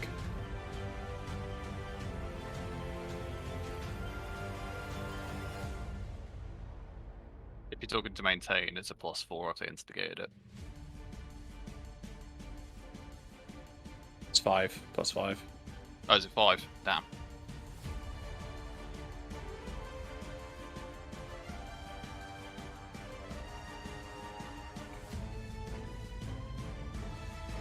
It fails to maintain, and so Zeron's going to be dropped where he was going.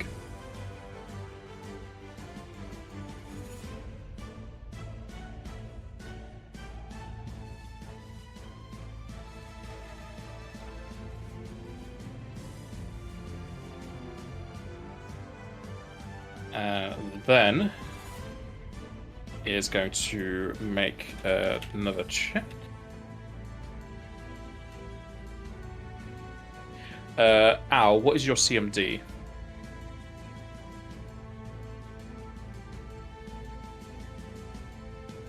is 14.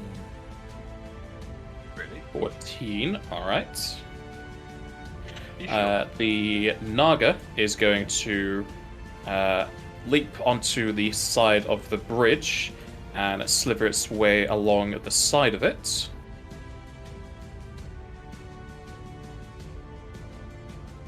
And land there on the actual floor of the bridge. Where the fuck are you going? And then we go to Edwin.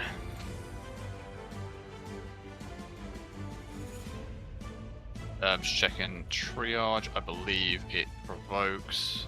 Yes, it does. How far away is Varian?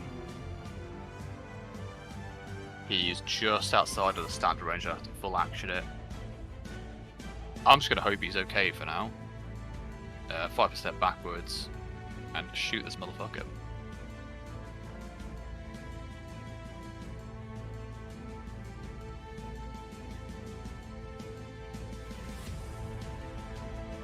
You fire a bolt at the Nargling as it pierces through its scales. It hisses out at you. As a move, I'm going to go to here. So I'll go. You 5-foot stepped. I did, so I can't move distance. Apologies. I will reload my crossbow as a move. Let's be done. Drazenka. So Swift casts Saber.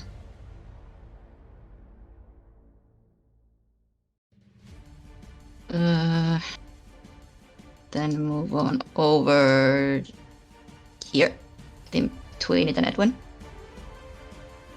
For my standard try for Shatter Strike.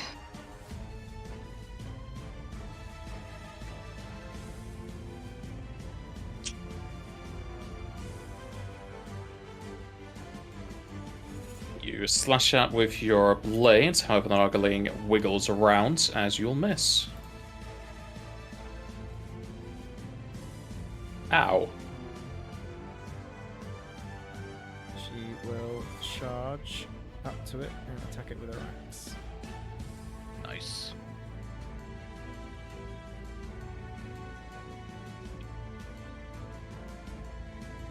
Oh, baby.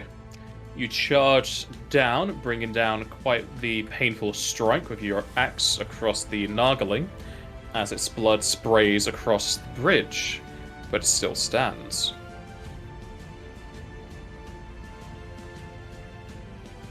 Zirin.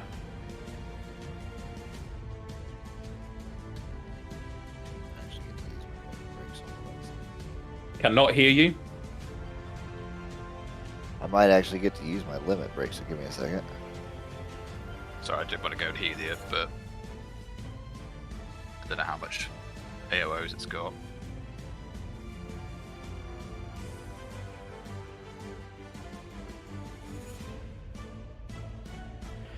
Okay, yeah. Zayirin is going to limit break. He's going to do time break.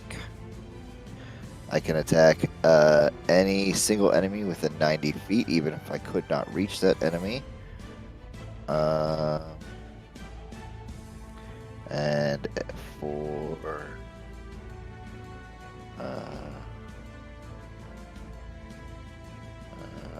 I get extra 2d6 damage on top of that.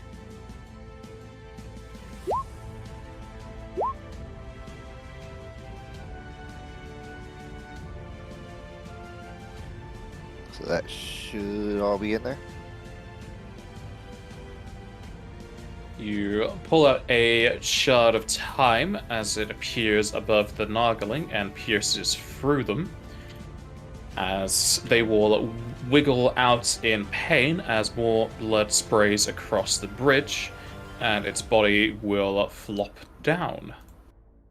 That is an incredibly cool limit break. What? Yeah, it's basically just a regular attack. I just get a little bit of extra damage on it, and then I can do it from far away. So it's a A ranged little attack. bit. 2d4 plus 2d6 at level 1. Yeah, it's, don't get me wrong. A It's little still bit of cool. that. It is. It's the fact that like all of us have kind of got like, I wouldn't say normal limit breaks, but like fairly good limit breaks. You're like, yep, I'm just gonna pull time out and yeet it at someone.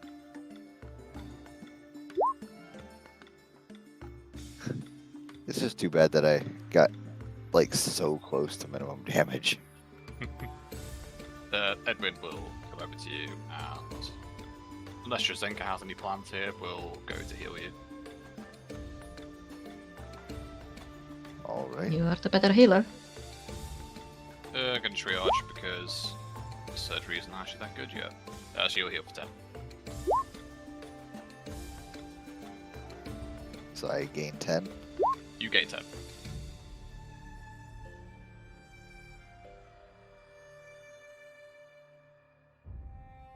So I'm going to have to be more careful of water.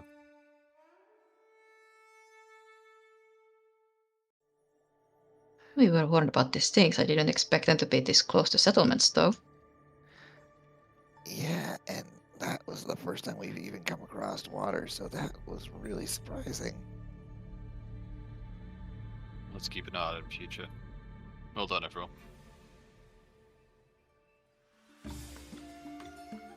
Now we have a job to do. Indeed.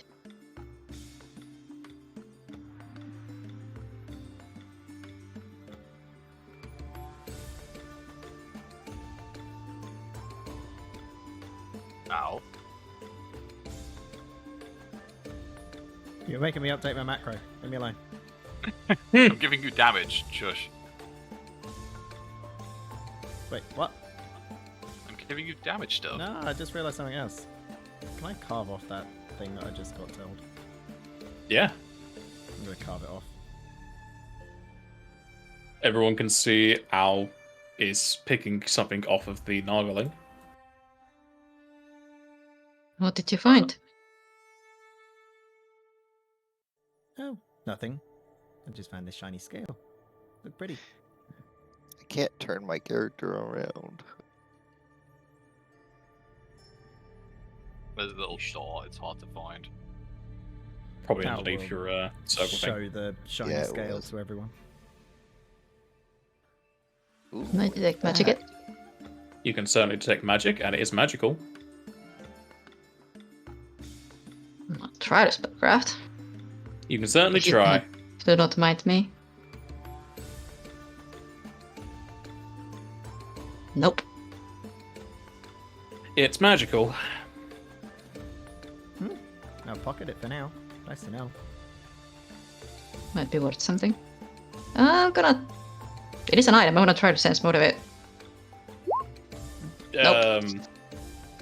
I mean, that's only really going to come up if there is a. I can't sense alignment on an item, so it's like if it's a cursed or something. I guess. I suppose, don't know. yeah. I was thinking more like intelligent weapons that have the egos. Oh, sure. I don't know. It just says I can do it for an item, so I tried. Mhm. I fumbled. So. As you come up to the front doors, everyone is completely oblivious to the nearby flora. Either that, or they're too focused on the creatures that are already out and about.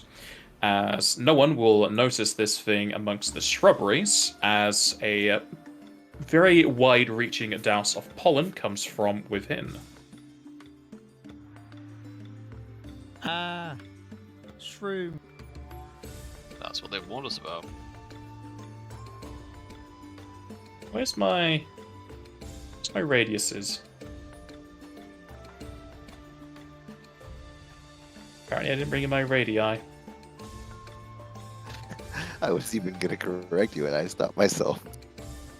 Radiuses work. It's just Yeah. radii is more Latin. Work.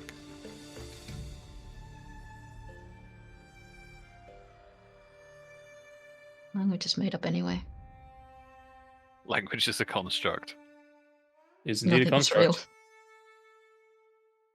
We're all just in the simulation. Don't know what you're talking about.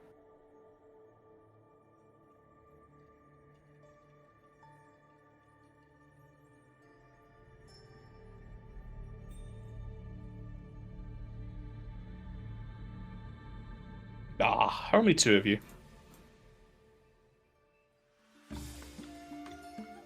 It's not going to be the case with the astrologian again. There's still time. It's only the first one. No, Zeron's used all of his time.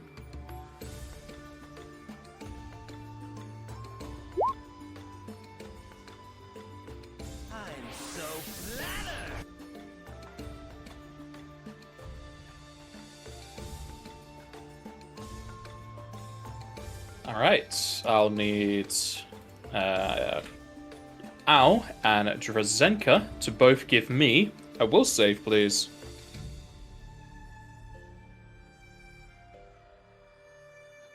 +4 if it's a sleep effect. Ew! Obviously, I haven't put the +4 in there. Yeah, +4 is an in, so 15. Alright, Drazenka is able to cover up her Alright. face. Huh? I will maybe hero point it. I could just You will walk maybe over to hear you a and point. wake you up. My plan on my turn is to walk over to you and wake whoever is asleep up. So, it's up to you. Oh, okay. Well, if there's that information, then fine. I will just keep what I've got. The negative side of that is it goes first, it could just coup de grace you. But I don't know if any of my other bonuses in there will also take effect. Don't know if it's a fear spell. Well, it's not going to be a fear spell. But is None it of an those will. illusionary spell? No, it's pollen. It's real pollen. Damn. Al gets a face full of it as she will drop to the floor sleeping. Motherfucker. And Drzinka covers up her face before it gets into.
Thing wails onto Al's body.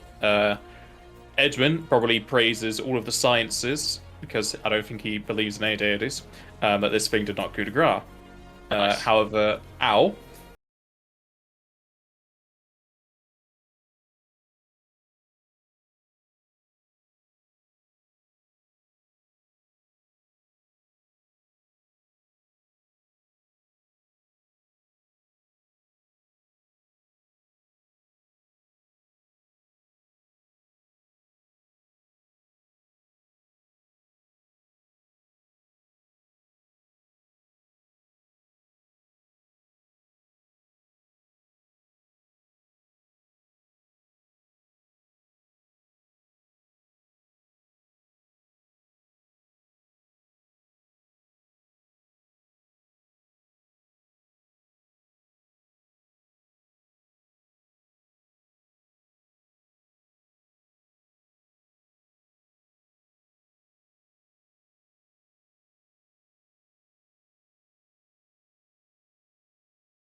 she will end her Dragon Ball. Being fatigued for 2 rounds, because it only lasted a round.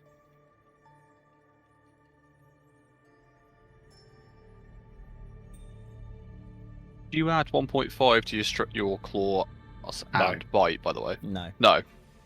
Is it just the bite? no. It's none of it. Neither of them. Oh, fair enough.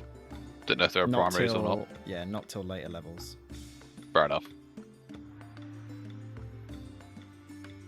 And as the Fung War hits the dirt, returns back to its natural habitat, we shall have our break here. Alrighty, see you in a minute. And I shall be right back.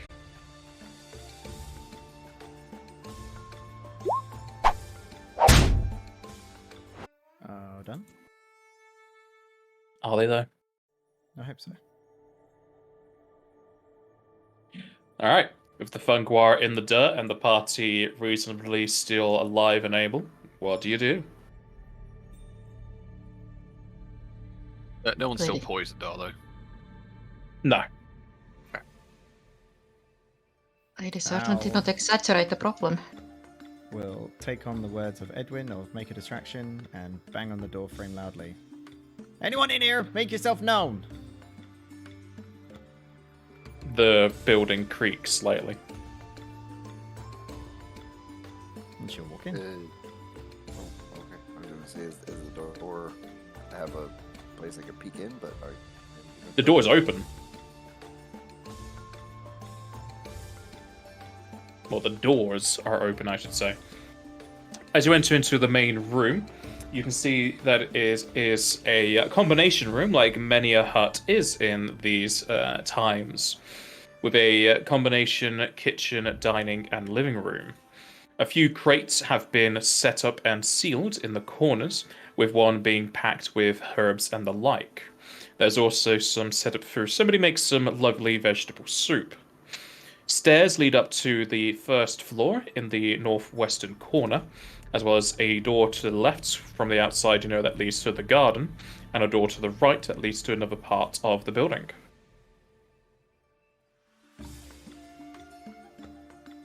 Don't break anything while you're in here, please.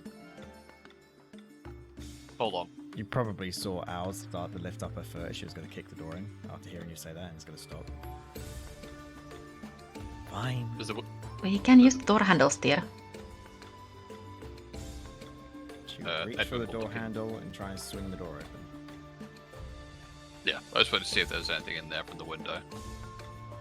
The door is unlocked. Feel free to press the button. Oh, hey, It Edwin, needs to what are you doing over there?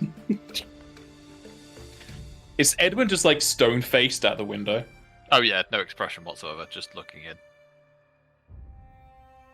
The window's locked. Can't open it. Just There wants is to a see latch inside. on this side if you want to unlock it. Should unlock it. It's now unlocked. Ah, As you open up, you coming in? Please. you find yourself in a small study with some vials and alchemical supplies strewn about.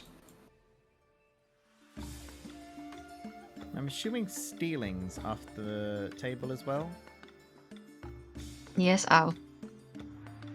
And she'll open the next door. Yeah, it's locked. Can't open it. Then I do not think we need to go in there. Indeed.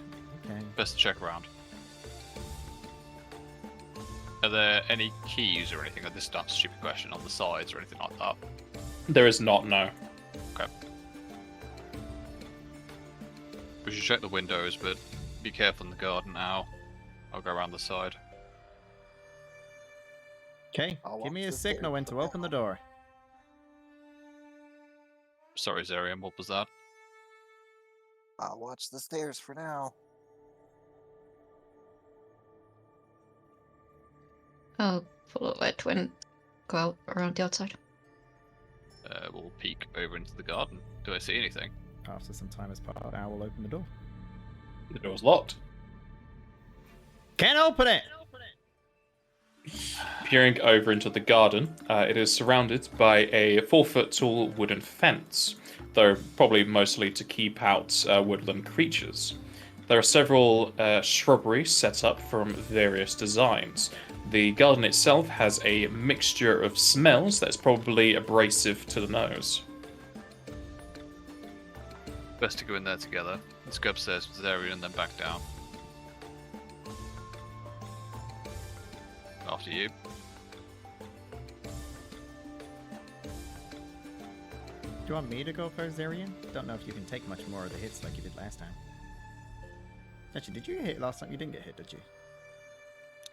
Not this last one. I got hit with the snake lady. So her point still stands.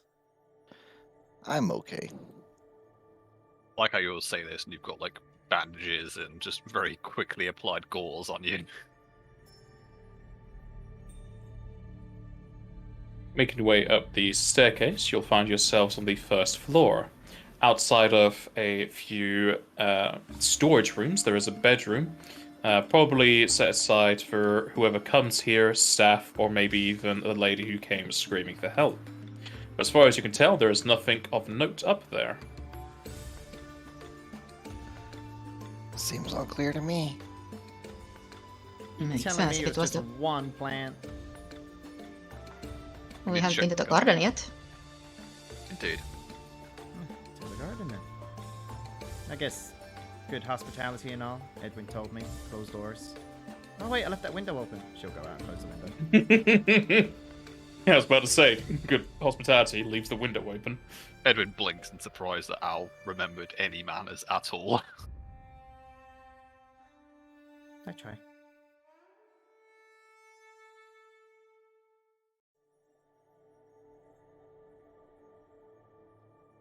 Open up, close the door.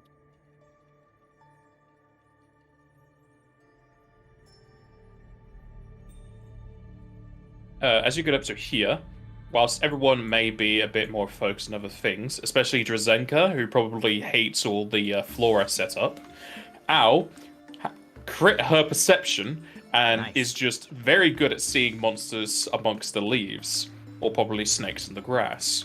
As Al, you can see several parts of ivy stricken around the shrubberies, to which point you know that they are adversaries.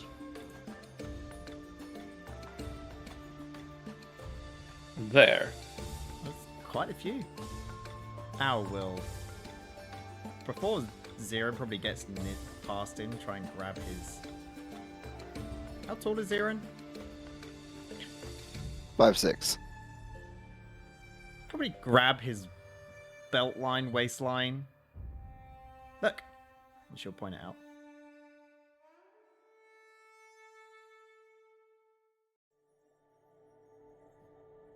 I might actually see something, but I mean, if I'm not a lot. You pointing it out don't. to No, but you- I already rolled perception, and you still don't see them with that. Al will probably just Ow, those are slap just her... plants. What are you talking about? Al will probably just slap her hand on her forehead like, ah! I'm so bad at this! And she'll just walk forward. She'll Are stand in there the gateway. enemies in there? Wake up! As you shout into the garden, the ivy will like jump upwards and snarl at you. See? I still don't know what you're talking about.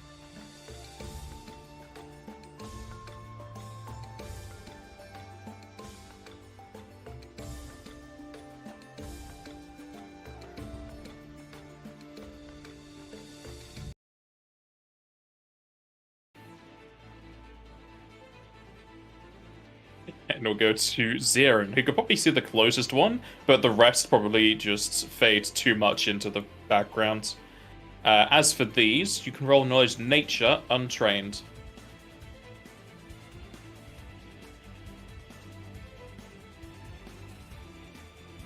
Though since it is untrained, you are limited to one thing. Double fumbles, let's go. Hey, means it's it's good to get on the 20 next knowledge, time. right? Yeah, that's true.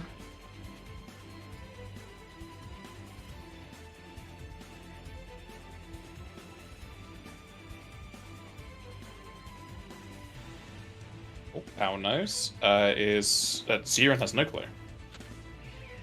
Alright. These are Ivy. A mass of multicolored tendrils with a mouth made up of leaves with a black center that looks as if it wants to dine on flesh. You can learn 2 traits, which I think is weakness and immunities. Are you fine with those? Can we swap immunities for ranged attack or favorite attack method, if possible? Yeah. So If you weakness guys are and right. main attack.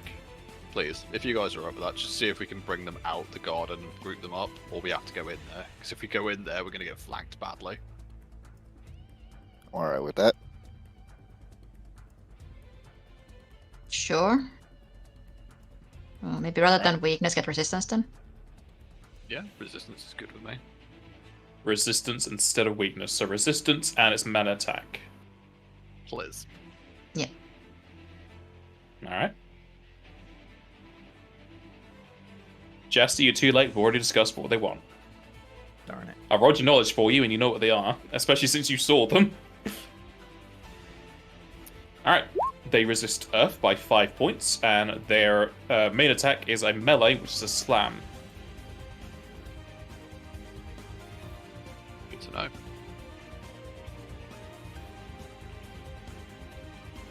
What does Ziren do? You can attack over the fences if you wish. It's minor cover, so +2 to their AC. And if you want to get over them, it would be a climb or acrobatics of 5. I'm just gonna 5-foot step, and I'm gonna attempt to a precise strike. Alright. Precise strike, the thing you couldn't see until pointed out. Nice. I just poke into the bush. See, it's just a bush. As you stab into the bush that you think is only a bush, you can feel your sword wiggle very violently as green ichor spouts upwards across the blade and onto your hand.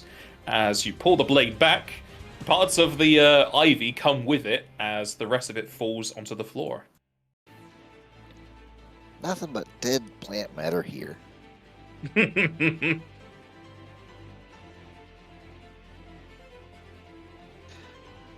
That will be all.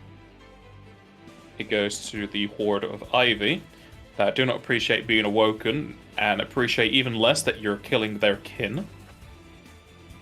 This one is going to double move and is going to have to roll to see if it can even get over the fences.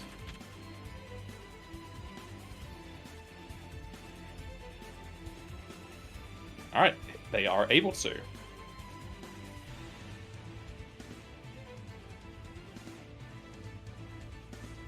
As it moves around that carriage there. Well, not carriage, cart. This one is going to attempt to do the same. And rolls exactly like its brethren. And it moves its way up to here. And it's going to whip into Ow. As its tendrils just reflect off of her adamantine studs.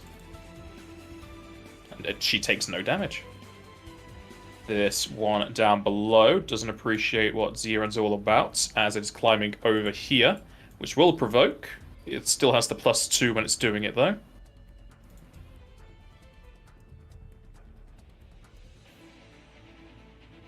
One moment. Alright. My sheet is being super slow, and I've had to reload like twice already. The king is soaking up all the internet.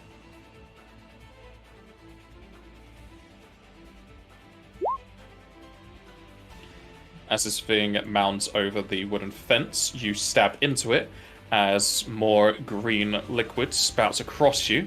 And now that it's out of the garden, you might see that it's fully animated. As it whips out at Ziren. Are you going to do your riposte stuff? Yep. Ooh, spicy. You parry at its vines and bring down your sword onto it again.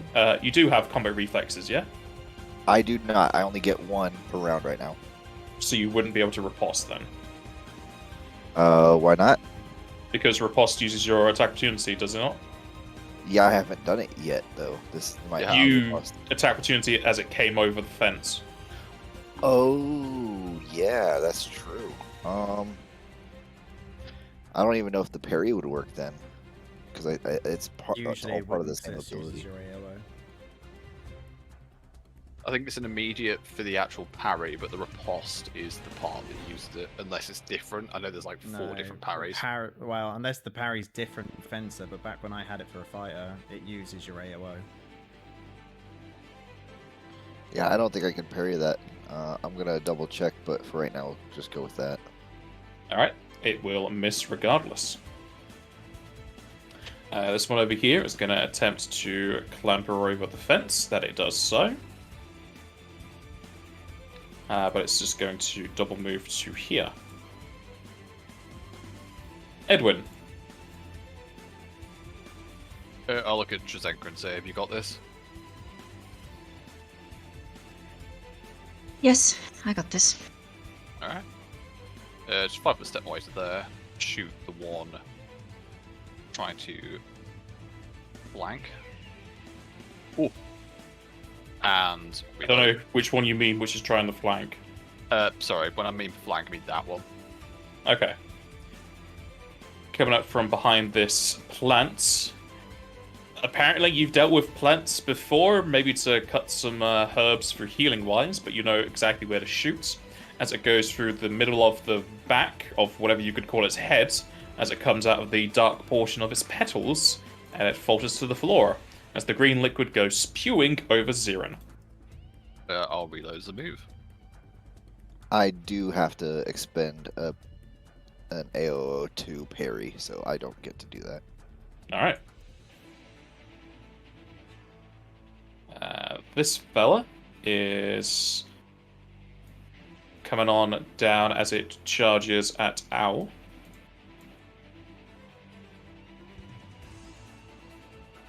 And just misses as it slides across the dirt. The one up diagonally is going to try and attack Al and just miss. One down below is going to attempt to climb over the fence. They're doing very well with their climbing today. As it falls on into this pot and flops out the side to here, which will provoke. I don't have combat reflexes and I haven't acted yet. Then it is going to attack you. I was going to say, Trzynka, are you two-handing or one-handing your sword? One handing. Nice. Fair enough. And that'll miss. This one up here is going to attempt to climb. Again, amazing climbers, these Ivies. It's just going to go a long way around to here. And it goes to Owl. He's kind of known for his climbing abilities, so I was going to say, it makes sense, they're good at this. like yeah. They have like hardly any bonus. I'm just rolling really well. I mean, there are supposed to be Ivy is a variants plant. called climbing ivy, so They're just Ivy, they're not climbing Ivy. There is a climbing Ivy thing. There's also creeping vine. Okay, Al will, as a free action, drop her axe to the floor and will turn both her hands into talons and will attack the ones around her. Started with which? Oh my god, well, I can only hit one. So we'll start from the right and basically go around in a circle. Alright. Whipping out your claws, you slash into the ivy on your right, or your front, because you're facing that way, as it will snarl outwards, wiggle around, and fall on its back. And then you stab your other claw into the fence, and you have to like dig it out with your foot. Let's be done. Trzynka. Swift spells don't provoke, right? Swift spells do not provoke unless they have a ranged attack. That's fine. I'm gonna recast Saber. Because I need all the bonuses I can get, because rolls don't like me. Guaranteed that's 20. Guaranteed. Yeah, like, I'm just gonna use all of it and hope I overkill this thing, but here, we'll see, because I'm also going to Shatter Strike it. Just burning all of my glacial power, because why not?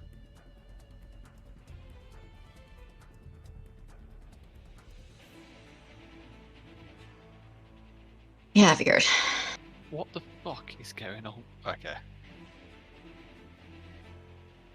You bring down the sword with ice, but miss the writhing mass of vines. Can I use one No. of my hero points to give her a reroll? Yeah, Don't you think you're poison my shit? I am gonna do it because I want one of these to hit. I I'll don't do it want for your anyone hero for you. points. I don't want them. Alright, fine. None Keep of them to this. yourself. On my bad luck. If it was a save, that would be one thing, but not on this. I'm gonna 5 step back. Alright. Ziren. Gonna 5-foot step over to the side. I'm gonna present a strike. Yeah, because it's at your offense level, doesn't it?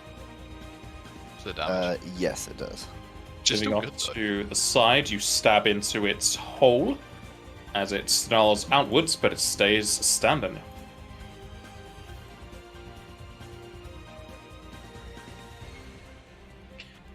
This ivy round here is coming on down and wants to have some fun with Ziren. Of course, now that I want to actually, now that I can actually use it. No, I- you can do it. It's like, fail. nah. As it comes down, it instead bashes its head into the cart. You just look at it, wanting to parry. Instead of parrying, you just try and go to stab it, but you also hit the caravan, the cart, as it fumbles. My eyes were tracking its hand because I thought it was going to attack me, and I tried to stab in the hand, and it just like hits the cart, and I'm like, oh. Glad it has no hands. It has tendrils. You could say those are hands. That's what fucked you leave up. me It be. has appendages, it doesn't have hands. My stock is just left quivering in the freaking cart with a leaf on the end of it. The ivy to the north of Owl tries to hit her, but just can't get past those wings on her back and misses. This one at the back is moving on up to Drazenka, and it tries to wiggle around, but just is unable. It has tiny hands. Edwin.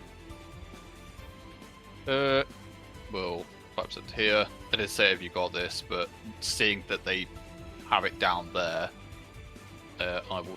If I was to shoot that one, would it have cover? No. Cool. I'm gonna shoot it. And I reload as a move.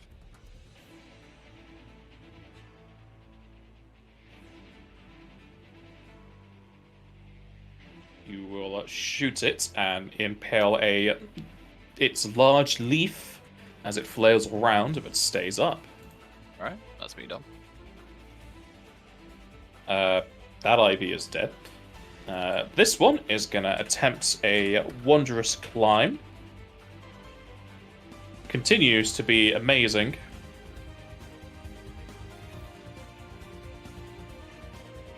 This goes to there.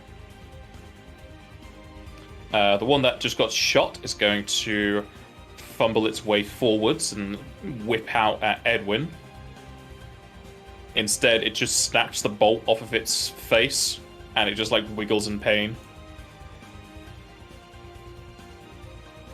The one to the left of Owl is going to try and attack Ziren.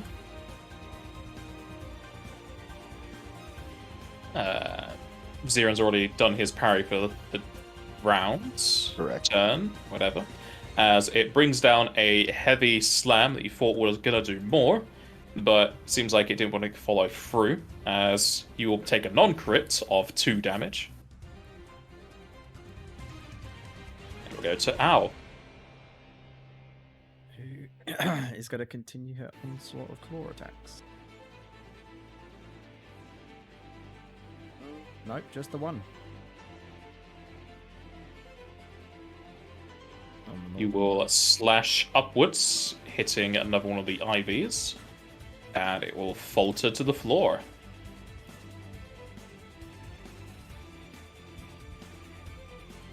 Drazenka. Good shit. We'll try to attack the guy with the bolt in its face.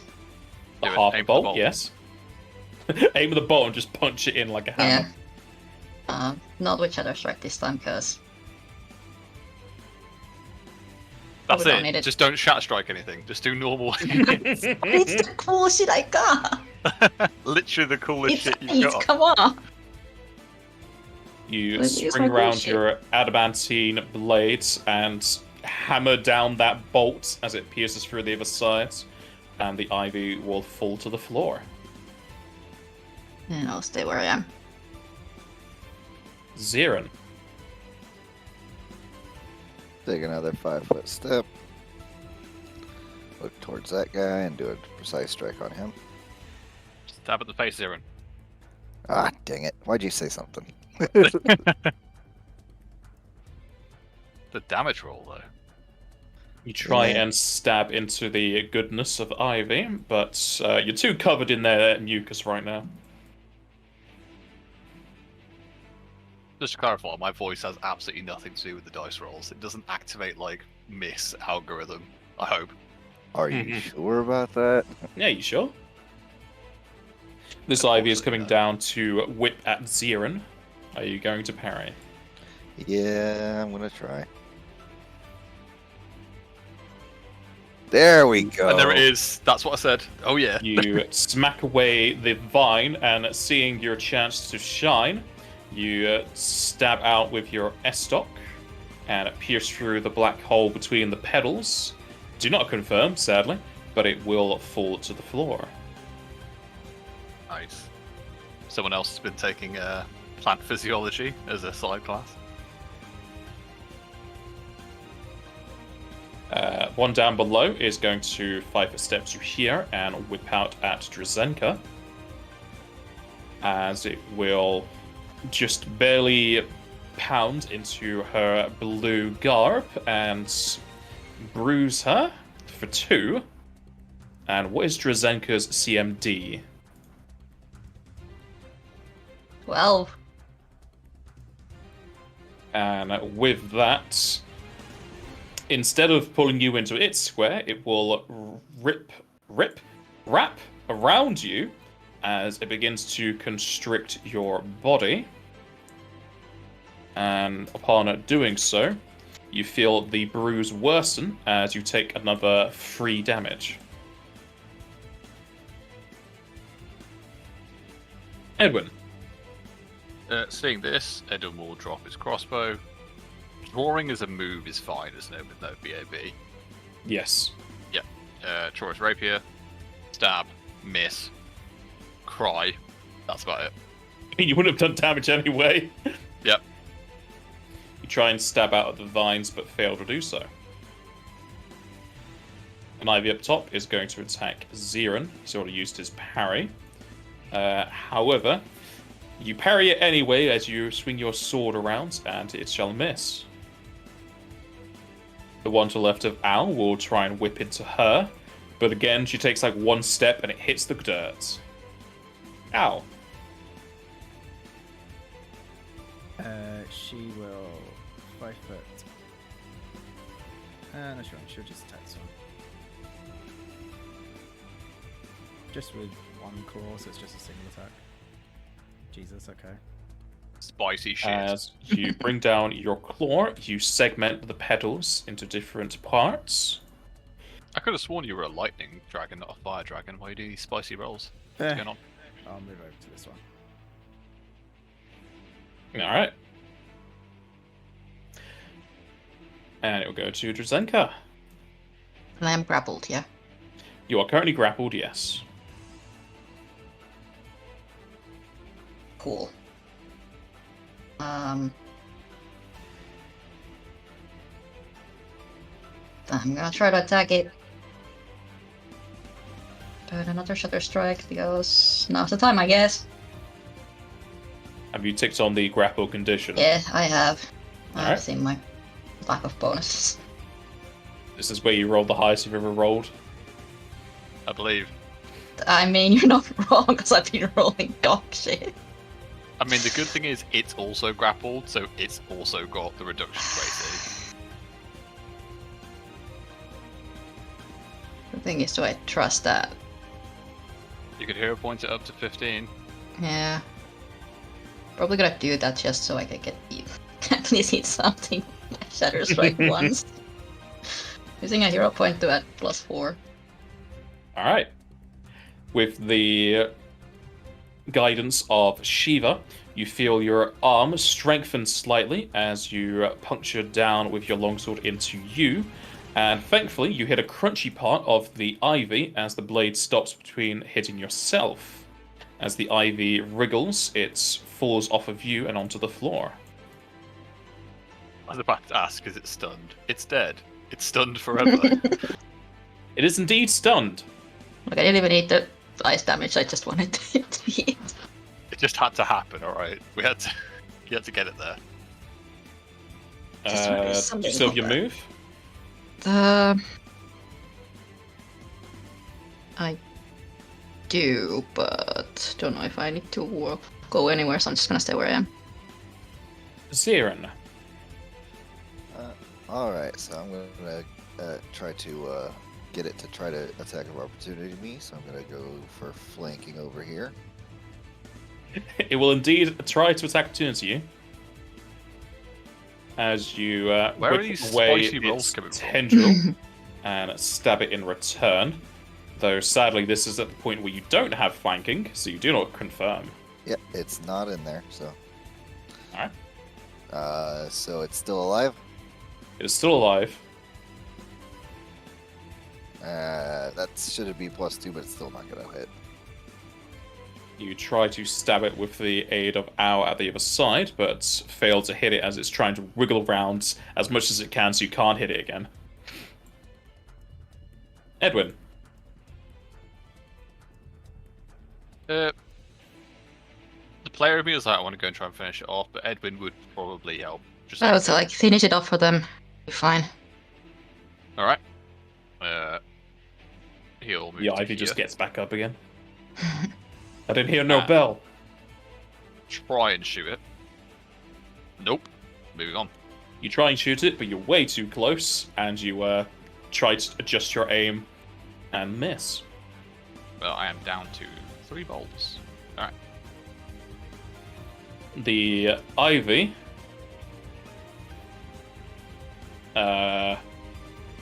does not really realize the situation it's in, so it's going to try and slap Zirin.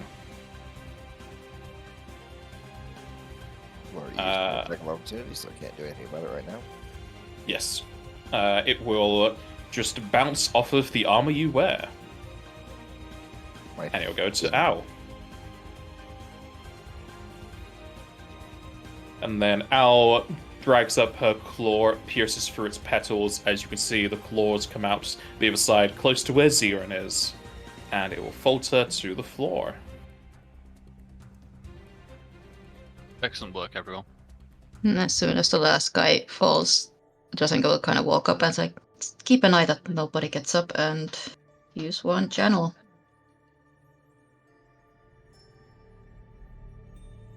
All of the plants get back up again. And everybody heals 4. Nice. Thank you. So Aaron's going around with his stock and just coup de grace everything just to make sure. Good shout. Understandable. Chopping vegetables.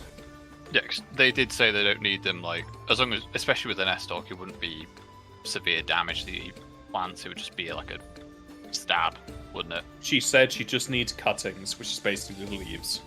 Yeah, 2d4 times 2 is, 44.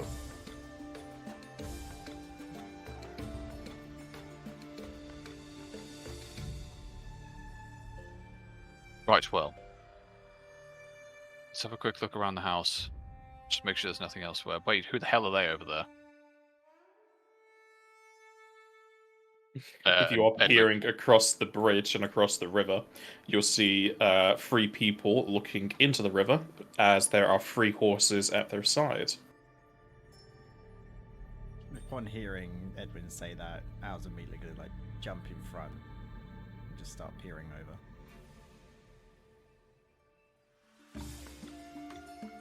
I don't see anything. It's to the right, Zero, and if you come round, you should see them. I'm Well- busy stabbing plant corpses. as you make your way over to the bridge, the people will easily spot. Oh, I'd say easily. Al's like 3 foot. They will spot Al just because her wings are a different color than the area around her, as they will wave over to you.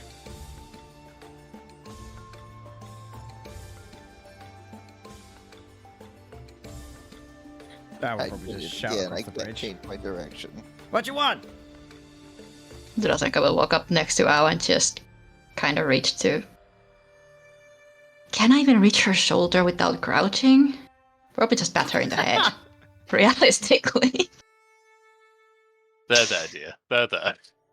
Like, it's not meant to be condescending, but it's, you know. It's probably just grin. She's tall. Growling lowly.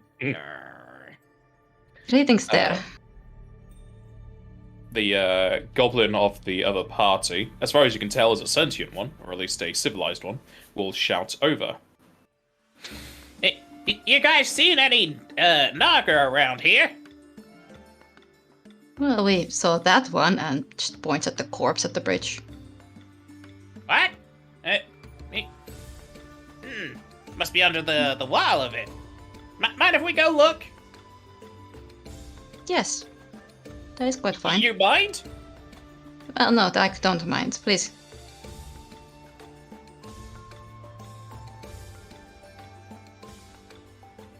The people in red will make their way to the other side of the bridge as they walk up to the Naga corpse. This'll be the one we were tracking then. Well, shit. Did you get to it first? Or did you find it here? Well, rather it got to us. We were on a different mission dealing with this garden area when it ambushed us on the bridge. Well, I'm sorry we didn't get to it sooner and you had to deal with it. No, it is quite alright. We managed to deal with it. Sorry if we got in your way. Nah, it's dead, it's dead. It didn't say anything, did it? I believe it only said mine. That was the only word it said. It did. It looked at me and said mine. Mine? What? It thought it had some sort of possession? Maybe? Al just shrugs her shoulders. I said me is mine too. Okay then, we'll make a note of that. Any other weird things happening around here? Just some more than usually ambulatory plants. Oh, this is the botany place for the Devi settlement, right? Yep. Well, I guess you're doing a good deed for Linares if you're already cutting away all the creatures. I take it you're all guildies too? Chief of the Icicles, yeah? He looks at Drazenka. As of That is today. correct. Alright then. We're not the same guild. We're Crimson Sleeps. You mind if we investigate the area? We were already working on that. You can follow along behind us if you'd like. We'd like to finish our quest ourselves if that's not too much to ask. Oh no, that's fine. You can continue what you're doing. We just want to make sure this Nagaling here hasn't been messing with the local area. We've had some issues with Nagas in the rivers lately. Some of them have been getting people that aren't Nagas on their side. Go ahead and do your Yes. investigations. We're gonna finish up our job. Hard to tell how long this Nagaling has been here. The lady who requests aid in this botanic area only came through here recently herself. Not long before we got here, I believe. Well, we've been tracking this Nagaling for some time. If it's the same one, they don't look too much different from one another. We didn't get a good look at it, but seems to be the same.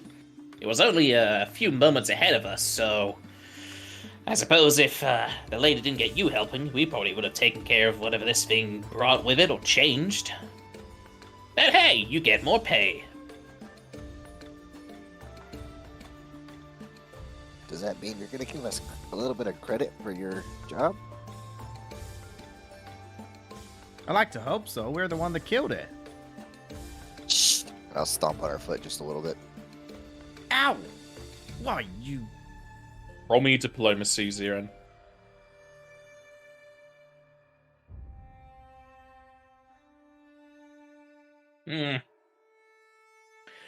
Well, I mean, you've already harvested, it looks like. They nobody have these scales on them. Tell you what, if you got that scale still, we'll tell you what it does, and that'll be your payment.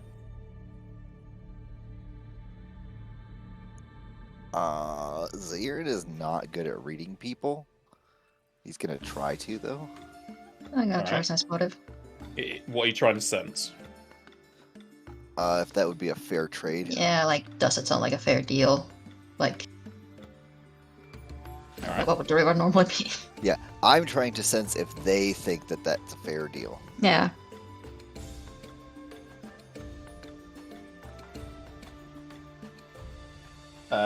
You can definitely sense that he's trying to think up of something that he could viably give you. You know that you haven't really been given upfront payment for your quest, so they don't have upfront payment for theirs, most likely. He probably doesn't have much else to offer, and this is the best thing he can think of. I'm inclined to find that agreeable. That works for me, I think. Alright, sounds like a majority to me. That, this Nagaling and a few of the other Nagas, it depends on what type of breed they are, and, exactly what kind of waters they go in. But, this one, as far as I can tell, had something called a fish scale. It's an alchemical item you can throw at things, and it inflicts a good amount of water damage. And he'll tell you what it is.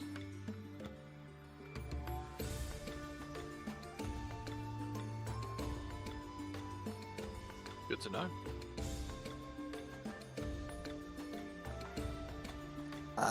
Would you be able to verify if the scale that we did get is that fish scale? If you show it to me, sure. How can you show it to him? Al will just not chuck the fish scale at Zero where it would activate, but chuck it to him. You tuck it, he catches it, he explodes. I mean, she At least it'll be sad clean. about it. So here's the thing. Zairin is not paying attention to Ao, and he is kind of focusing on talking to these people, so he's looking in that direction. He's not clumsy, but he oftentimes does not pay attention to his surroundings in a way that can cause him harm. So, I mean, I'm right next to him. I'm keeping an eye on Al, especially once the talk turned to this scale. so So could I try to reflex to catch it before it hits there or goes somewhere? Yeah, that's what I was gonna say. I'm gonna leave it up to the GM, but Yeah, sure. Just like that I can is roll reflex, try and catch it. absolutely not a situation that Zirin would be good in. If not, I was gonna say, Edwin will just say to Zirin, catch left. Al, like, underhand throws this scale towards Zirin as if she just wanted, like, hey, show this. And then Drazenka, like, sees this, seeing that Zirin's not even paying attention, and you just, like, pick up your hand, probably your chest high, you just catch it in the air before it gets any distance. And she like immediately just step forward and show the scale. Zirin still doesn't even notice. Like acting like it was completely like on purpose or something. Yep, that's a fish scale. Quite a young one, so it should be for this. The Nagalings are normally the youngest types. That is the one we found, or she found it from. But good to know, thank you.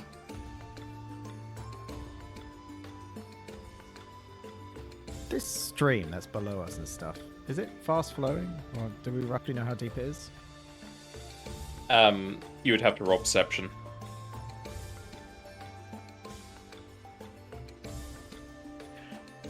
The water in its deepest parts is 60 foot deep.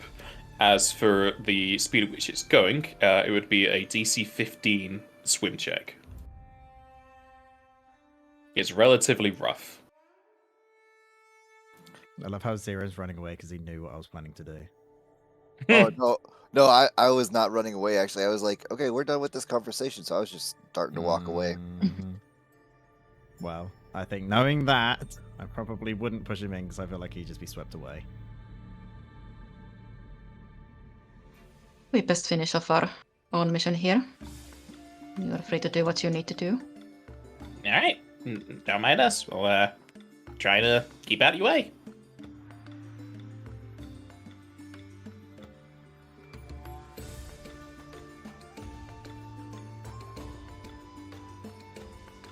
Let's check right, make sure we're good. Go home. Well, go back to the inn.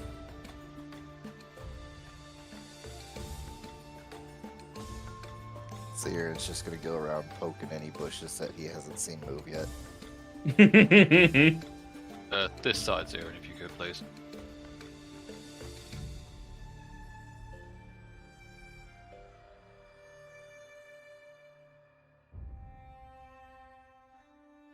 There's an outhouse up there.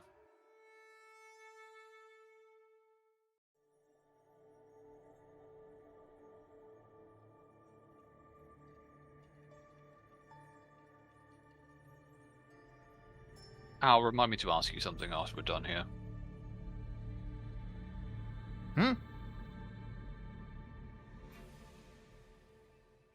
As you get to here, Al and Edwin can feel the ground beneath them start to shift as a few vines make their way upwards and try to wiggle around your ankles.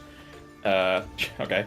Edwin, apparently these things thought you were a lot bigger than you actually were from how you stomp around, and they try and grab your foot, but it's not even where it's grabbing.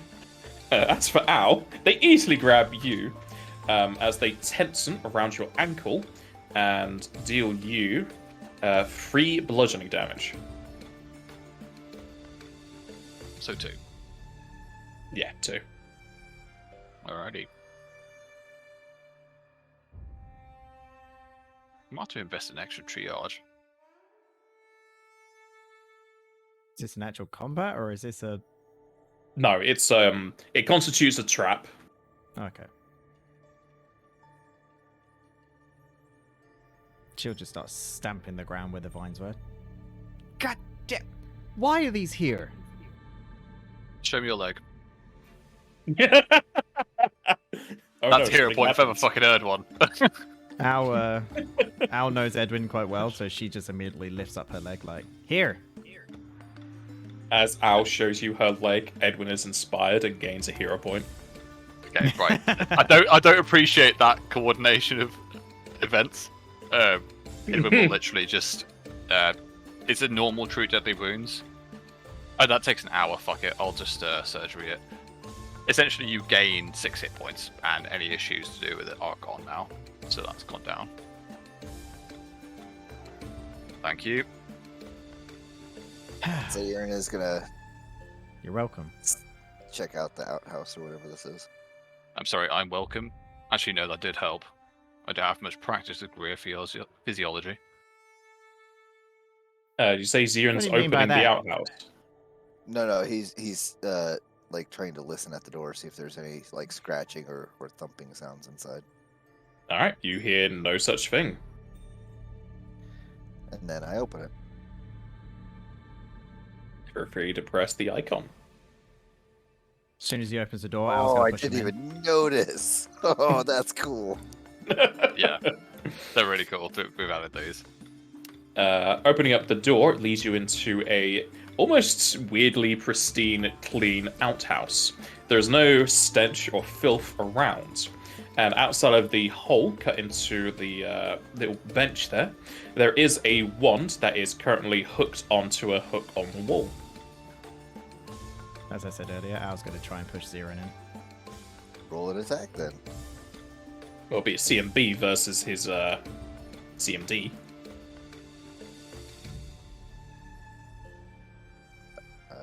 Well, I actually get me. As soon as he's in, Al's going to shut the door and hold it shut. Get in there. You push Ziren into the very clean outhouse. She doesn't know that. She knows it's an outhouse. And she's got to now hold the door shut.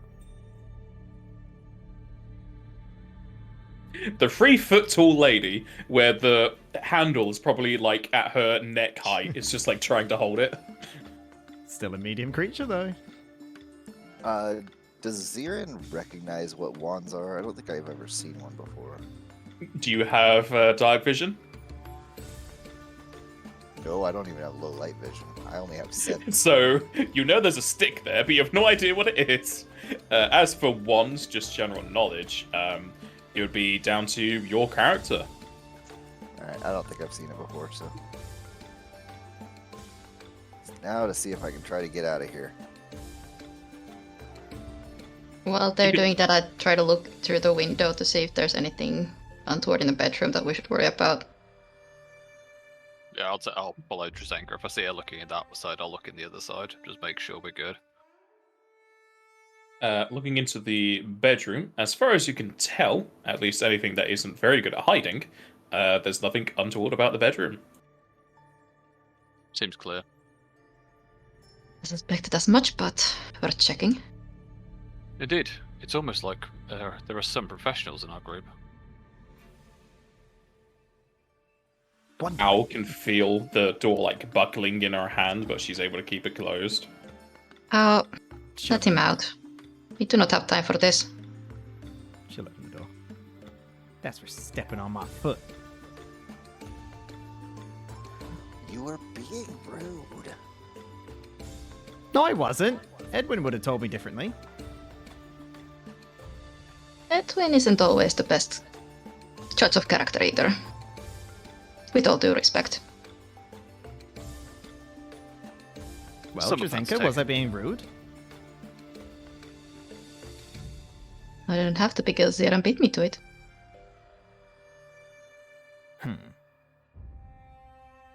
You can be quite brash sometimes. Yeah, I wouldn't necessarily say rude. That was a heat at the moment thing because you locked me in a freaking toilet. But, maybe brash, brazen, rough around the edges, that sort of thing. Alvondra is a direct individual. I respect this Just- about her. She'll start looking at her wings and feeling them like, they're quite smooth, not really rough. What do you mean rough around the edges? Being quite clueless. Just when we're around people, leave the talking to others. Why? She's quick to anger. She's not very good at diffusing situations. And just in general, not great at talking to people. What do you mean? I'm great at talking to people. She says this on one drink from the bar earlier. You're good at talking to people you know. You're Not everyone is going to appreciate your honesty. Honesty hurts. What can I say? Sometimes being honest is just another way of being an asshole. And not everybody appreciates that. A lady of the cloth. damn it! I did it again. Never would have known. I need to stop doing this. Absorbing other people's accents? No, I went straight down again. I need to remember not to do straight down. I need to go off to the left or off to the right until I get a new freaking sprite. That is. Bye. If you want to do it yourself, you just got to zoom out more. Because it changes the size of the rotation widget thing.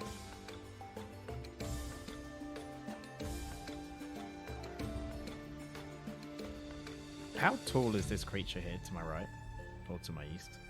The goblin, he is a small creature. He's probably only like 3 foot. Probably just a bit shorter than you. She'll have a slight smile to herself. See, I'm not so smart. The goblin looks at you and smiles. Well, I think we're done here. You guys can have a wonderful day. We might see you around town again, but we're off to the north, so we might not. All right. Safe travels back to Benares. Bye. Thank you, and good luck with your endeavors. And to you. Maybe just scribbling in a book. You can hear the horses breathing off to the east. Up to you if you feel like they're weird creatures, as you're too used to chocobos. No, study creature anatomy. Horses are. I assume horses are still used as like plow horses and stuff right on farms. Chocobos like the main mount just for normal Final Fantasy stuff, but horses are like the rare variant. Yeah, and I assume there's like plow horses and things like that. They're not like mythical creatures that we have seen them before. All You right. would have seen them before, yeah. Right before I forget, here you go, and she'll hand back the scale. Don't know if I'm gonna have much use with this. I'm not really good at throwing. Someone else want to have it? Who has the most faith in their throwing arm? I'm pretty good at throwing stuff. And it's for you, Slim Stuff. Zarin will pick up a rock and chuck it across the river. To where the Crimson Sleeps are? No, just like I'm too high off the river to skip, but like kind of in that sort of way. Alright, roll a range attack. Are you going for distance? Or am I going for speed? Or accuracy? Yeah, I was going for. I think accuracy is probably the best one. Alright. You throw it a good 30 feet away. Just to the left of the rock that I was aiming at. Pretty close though. It is quite far, so I'd say that is pretty impressive. Here you go then. And she'll instead offer the scale to Zira. Cool. I trust you know better than to chuck it towards friends. I mean, I wouldn't be a very good friend if I did that. Someone talking about me. Of course not Zira. Zarin, very literally, Zarin is not talking about you. He's just saying that I wouldn't make him a very good friend. I think it just has this like really like warm, happy smile on her. Like it's very clear that she's having fun, not being malicious, not being like anything. She's just having fun. Pal's like, nope, she's clueless. She don't care. Okay.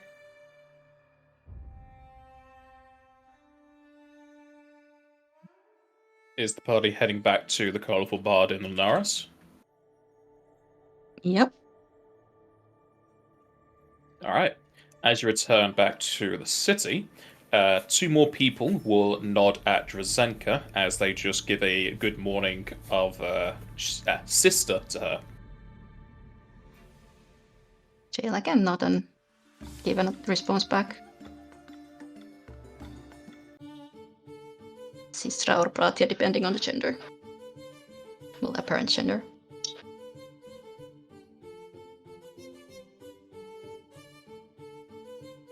Returning back to the Colourful Bard, it's just as colourful and bright as you left it. August will see you enter back in. That was a quick trip, but then it's only 5 minutes away. Take it you're all dealt and done, or did you need some more information?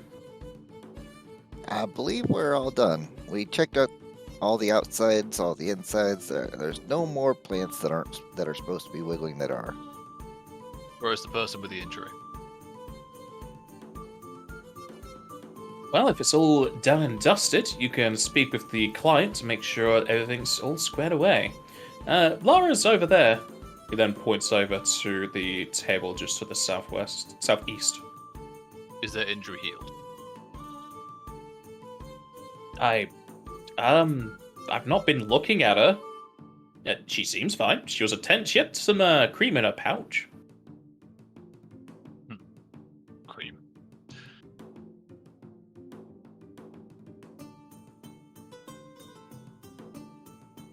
You can see that Edwin is actively working, like pulling out items from his healer's kit.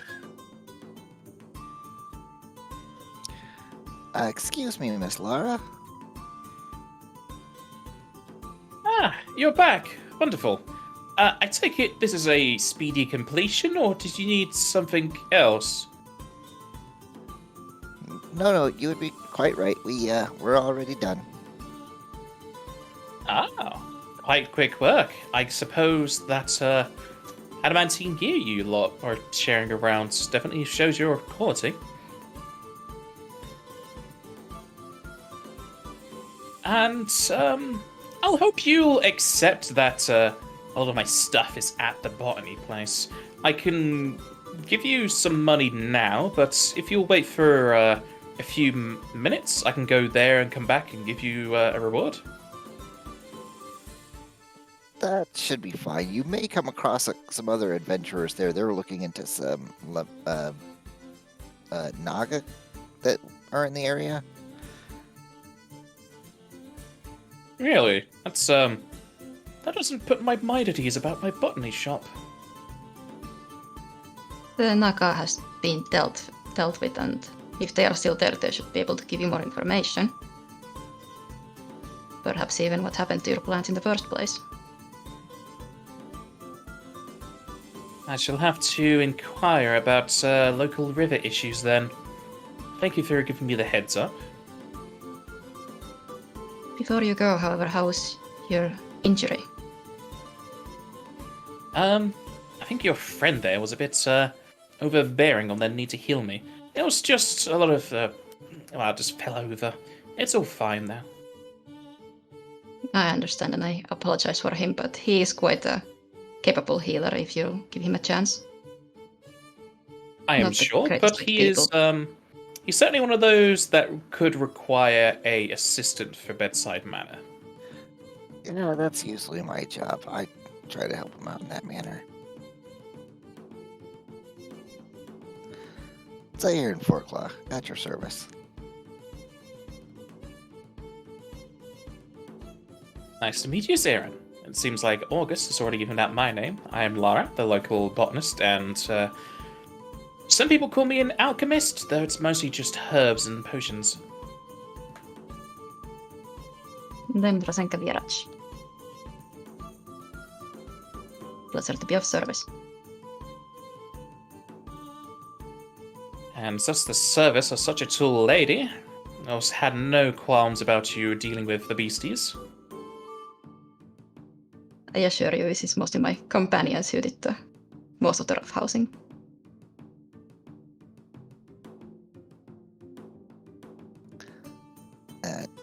They may not introduce themselves, so I'll go ahead and do that for you. The lady with the wings, that's Al.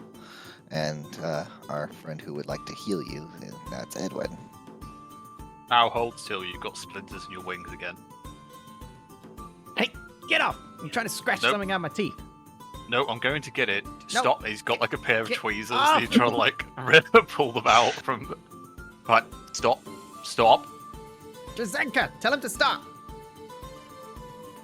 If you leave them there, they'll Edwin. fester and they'll get weird. Do you remember consent, please? I did ask her, she just didn't respond.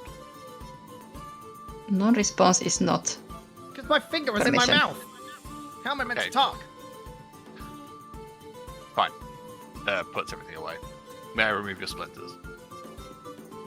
I apologize for my friends. Fine. Lara's Wait. just gonna sleuth her way out.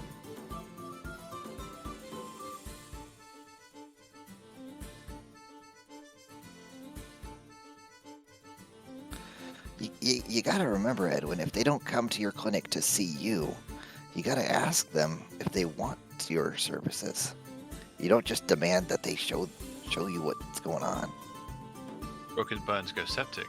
cuts become infested, splinters can go bad. I'm on But Edwin's I side. take your point. If they haven't got the knowledge of things like Edwin does, so he should just fix it. No action needed. Unless it's me. Sounds You have like to you ask me. also try to so you are exception to this rule. I'm the exception. I don't like him touching Thank me. you. I'm not And there touching might be you. people who don't like them touching them either without permission. If it makes you feel any better, Edwin, you always have permission to take care of any injuries you notice on me. I, as you know, sometimes don't even notice that I'm injured. Edwin will stand up and say, "No, you're right. I apologise. People have their own minds and their own opinions." Though in We'll the pack his future, clothes away. it might also be beneficial to point out an injury to somebody and say, "Hey, I noticed that your leg is injured. I can take a look at that for you if you like." That way, they notice that they're injured and you are also offering your services. I will remember this. Thank you.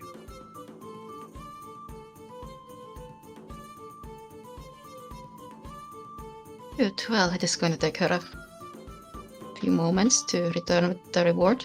So take it easy for the rest of the day. I take it she does not like me. I will leave and go to this other room. This may help. Goodbye. Wait, is he Oh, gonna it's go so and get a dramatic. drink? I want a drink. I think he's just off brooding. I'm I'll not start, brooding. Like, I will start walking after Edwin. Like, are you getting a drink? I want a drink. I told you I don't drink. Anything. You pay. You buy me drink. Why would I do that? Cause for medical needs, I'm thirsty. Ow, if you're gonna drink, do something less expensive. We're already trying to make money. If you drink it all away before we even get it, then we're just gonna be stuck here. Ah.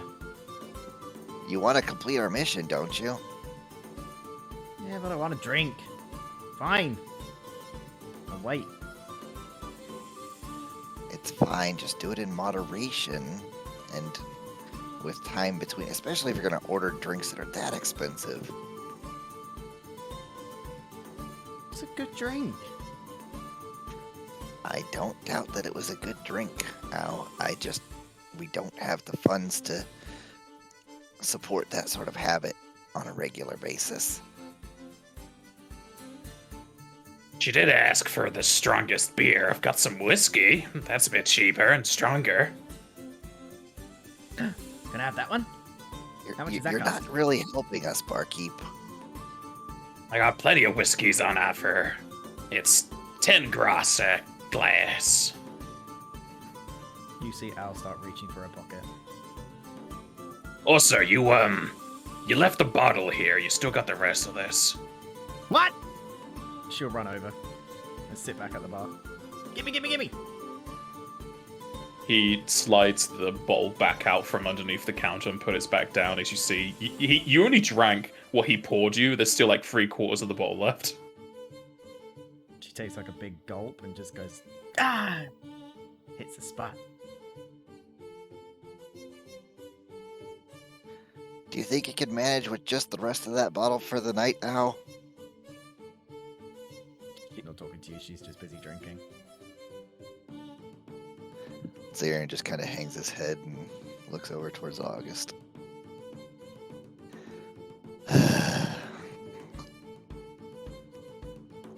You got quite the energetic bunch. There'll be plenty of work under your feet if you're wanting to do so. Yeah.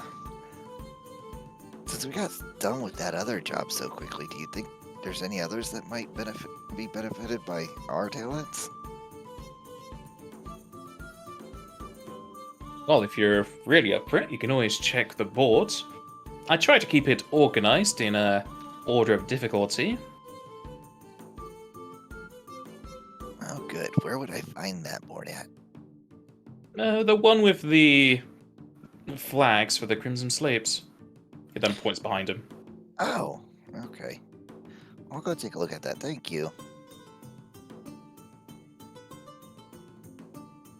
Zarin will just come and check out the board.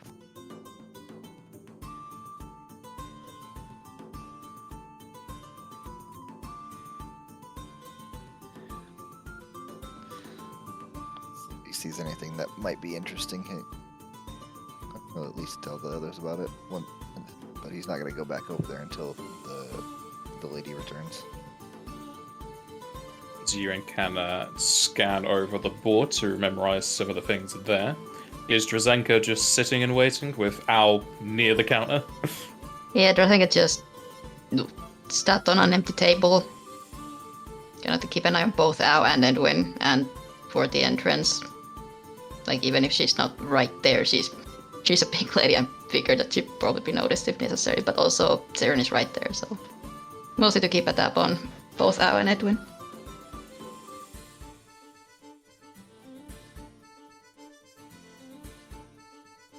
Alright. And a dozen minutes or so will pass as Lara will return to the tavern.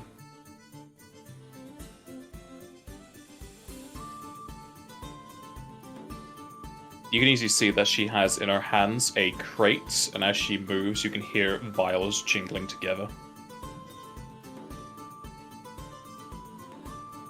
Hello again, Miss Lara. Hello, Z, was it? It's Zayirin. That's how I say it anyways. Zayirin. I have your group's reward here. Oh, there. Yeah, she's at the counter. I should bring it over there. Lara then plonks the crate onto the counter. Ooh, what do we got here? Edwin, I have your reward. There's some things in here you might be interested in. We'll have consent to look in that direction. Yes? Now is not the time to be pedantic, dear. Just come on over. Apologies. She did call your name, Edwin. We'll stand here.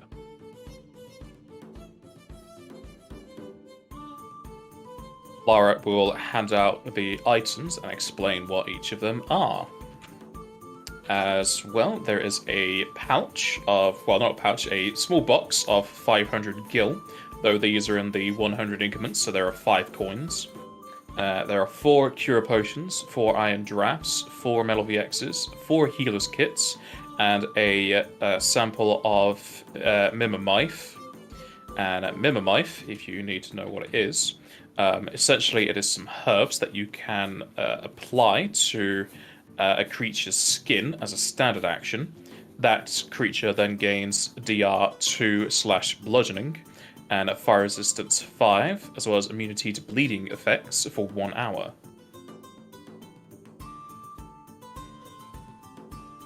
This is too kind, Lara. Why would you give us this amount? Do we need to do more work? No. From the corpses I saw, this is what you should be owed. Also, I'm not real familiar with this this gray-colored one, and he'll point out the iron draft. Ah, that one. Upon consuming that, you will essentially be protected against some hits. At which point, you just have the link. It basically grants you the shield spell for 1 minute, which is +4 Ooh. shield AC. That's nice for me.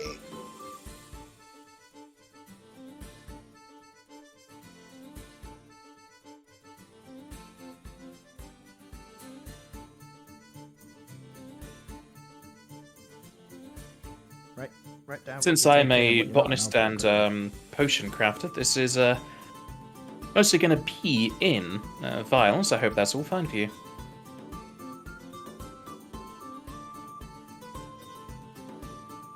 Seems quite alright to me.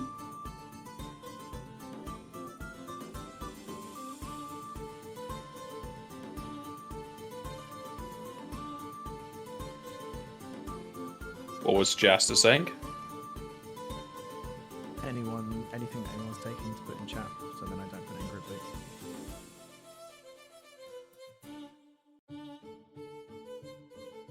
Well, anything that there's 4 of, well, I guess the healer kits are definitely going to go to Edwin. I'll take 1 potion, 1 iron draft at least, unless somebody else doesn't want theirs. I'll take a metal VX in case somebody, but also if somebody else doesn't want theirs, because, armor wearing people, I'd be willing to take that as well. I can take 1 metal VX. Do have mage armor as a spell, but I think Currently need to saving take MP. MMS.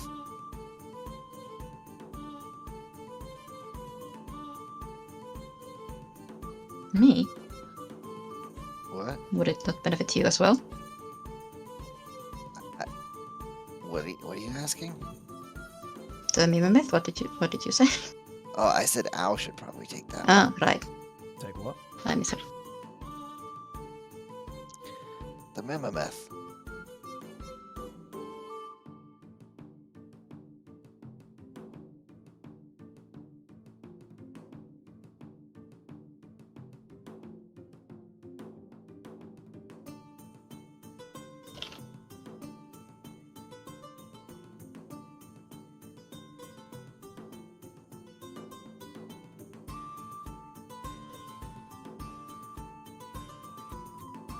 I can take it.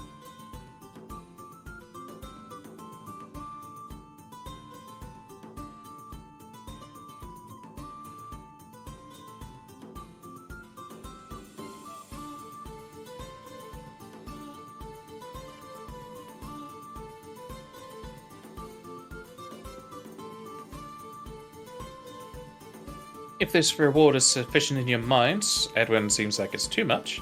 I shall be going back to the botany labs and cleaning up.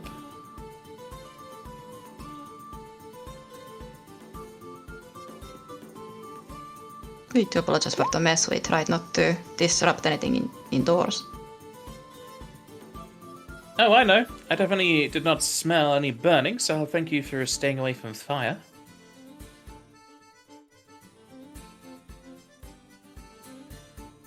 Indeed. And your locked doors we left locked. You had a wand in your outhouse which remains there. We've left it as we found it. I did notice, thank you. There was a wand in the outhouse? Indeed, the stick. What does that do? I shall explain later. Well, thank you for dealing with my quest, and I'll hope you have a nice stay in Linares. Thank you. And if you ever need anything while we're here, we're happy to be of further assistance. I'm sure I'm going to be busy for the next 2 days. Lara, I apologize for my manner. My companions have told me it was incorrect. Ergo, I apologize. I shall accept the apology.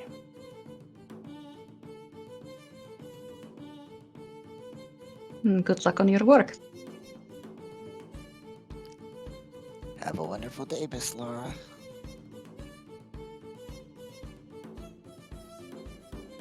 Lara then walks to the southern exit and leaves. Al, did you drink during that entire exchange, or is that bottle simply magically empty?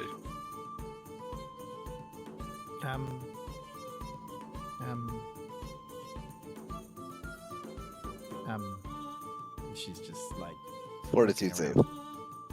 Can I stand action to treat poison? I don't know, in case she has somehow got Argona poisoning, because I know she's quite stoic, but you never know.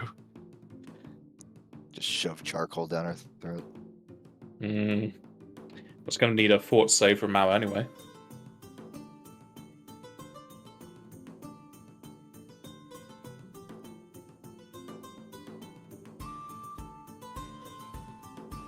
Has Edwin taken anything besides just the healer's kits? Just Helix kids. The rest of you benefit from that a lot more for now.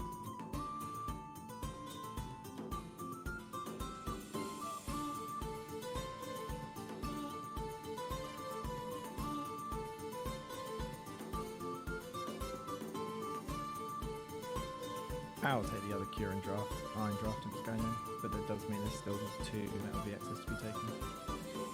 I think we group look those because almost all of us can benefit from one. It's just worth keeping an eye on the amount we have. Or splitting the kill or leaving it as a bunch for the group. But we're going to have to spend 320 of it on climbing gear alone. So that leaves 180 in group loot if we can go and get that now. And we can also get a bunch of rations with that too. Indeed. We could just put 100 towards rations for almost a month. We also need to get feed for the birds. Indeed. That's true. That would only be 10 days worth of feed if we split it up that way. I think we can half and half it then. 2 weeks of feed, 2 weeks of food.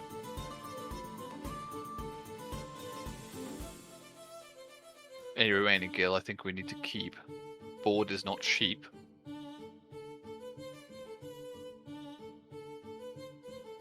In fact, if we're spending the night here, we have spent I have spent 20 gross on keeping the chocobos and carriage stabled.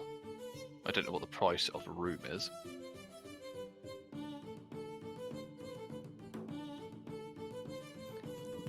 That'd be a question for you, Mr. Moonmarn.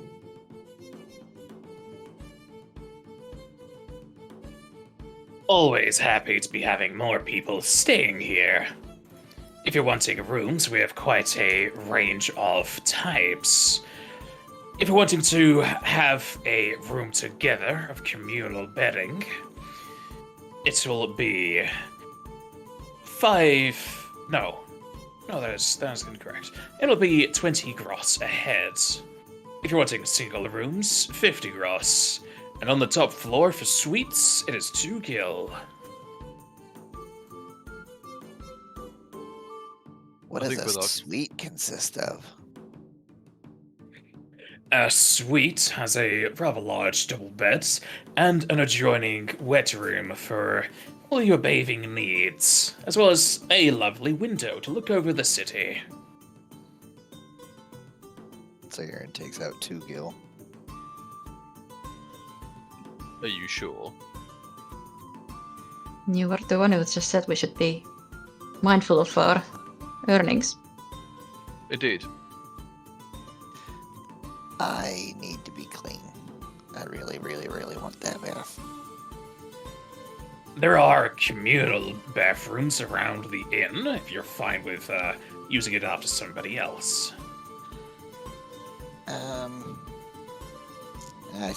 I'll still take the suite.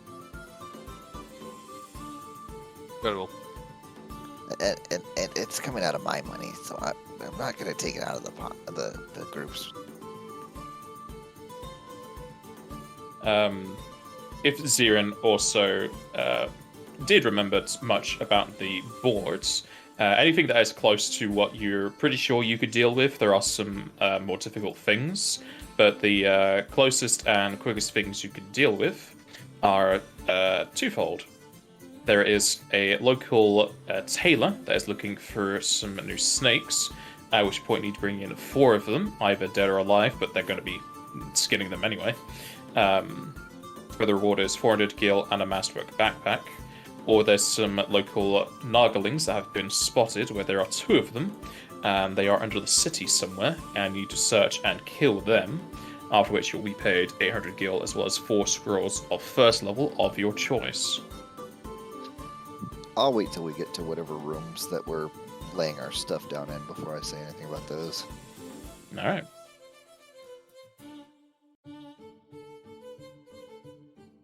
Zero's taking a suite. I suggest we take single rooms. Well, while communal rooms are acceptable, I would say the hygiene level of them will be, I mean, no offense here, Master Moonmar, but not what they would be in single rooms. Well, as you can probably tell, the group rooms have quite a wide clientele. The singles are better cleans, and the suites are the best ones. I'm also willing to share my room if anybody else wants to go up there with me, but I just wanted to have the clean bathroom mostly.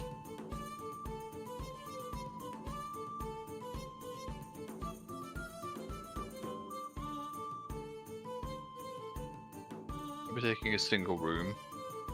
If we can take it out of our party fund.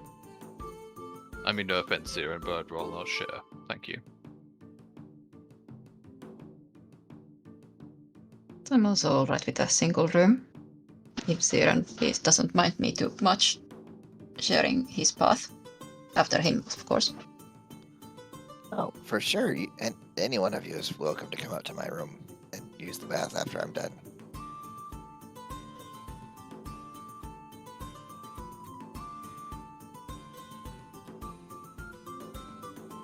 I have a few days until my next scheduled bathe, so thank you, but no thank you.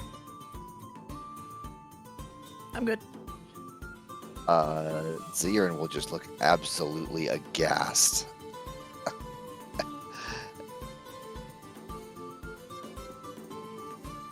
It is different for folks without fur, is it not? Look, says this to Ziren.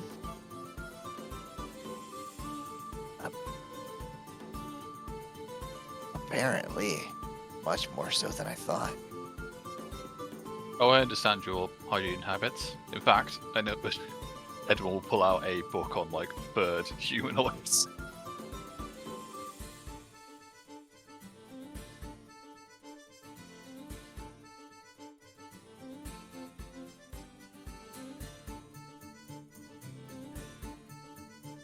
So we go to a room to discuss them.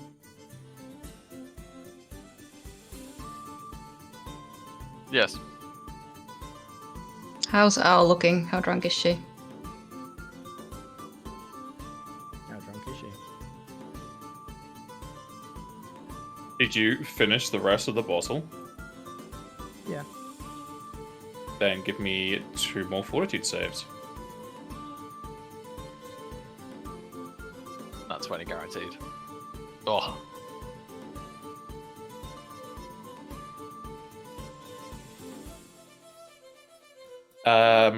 She is slightly drunk. She could probably still function in combat.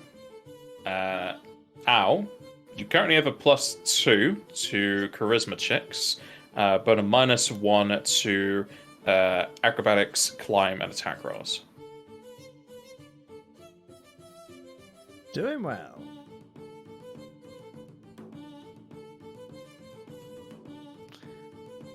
Is it just me, or is Miss Owl talking better? She's certainly in a better mood. That's true. Alright, let's head up to the rooms. Do you guys want to meet in the suite? Or do you want to meet up in your guys' other room? We can use the suite. If you don't mind. Yeah, I think there's probably going to be plenty of room up there for conversation. They are quite spacious.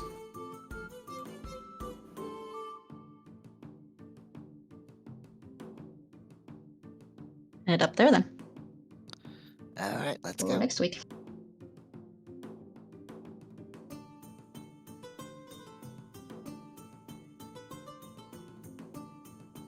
Yeah, the party can go upstairs to the suite that Ziren has bought for himself and for the party to use the bath off. And we will end the session there as you guys decide what you wish to do with the rest of your time.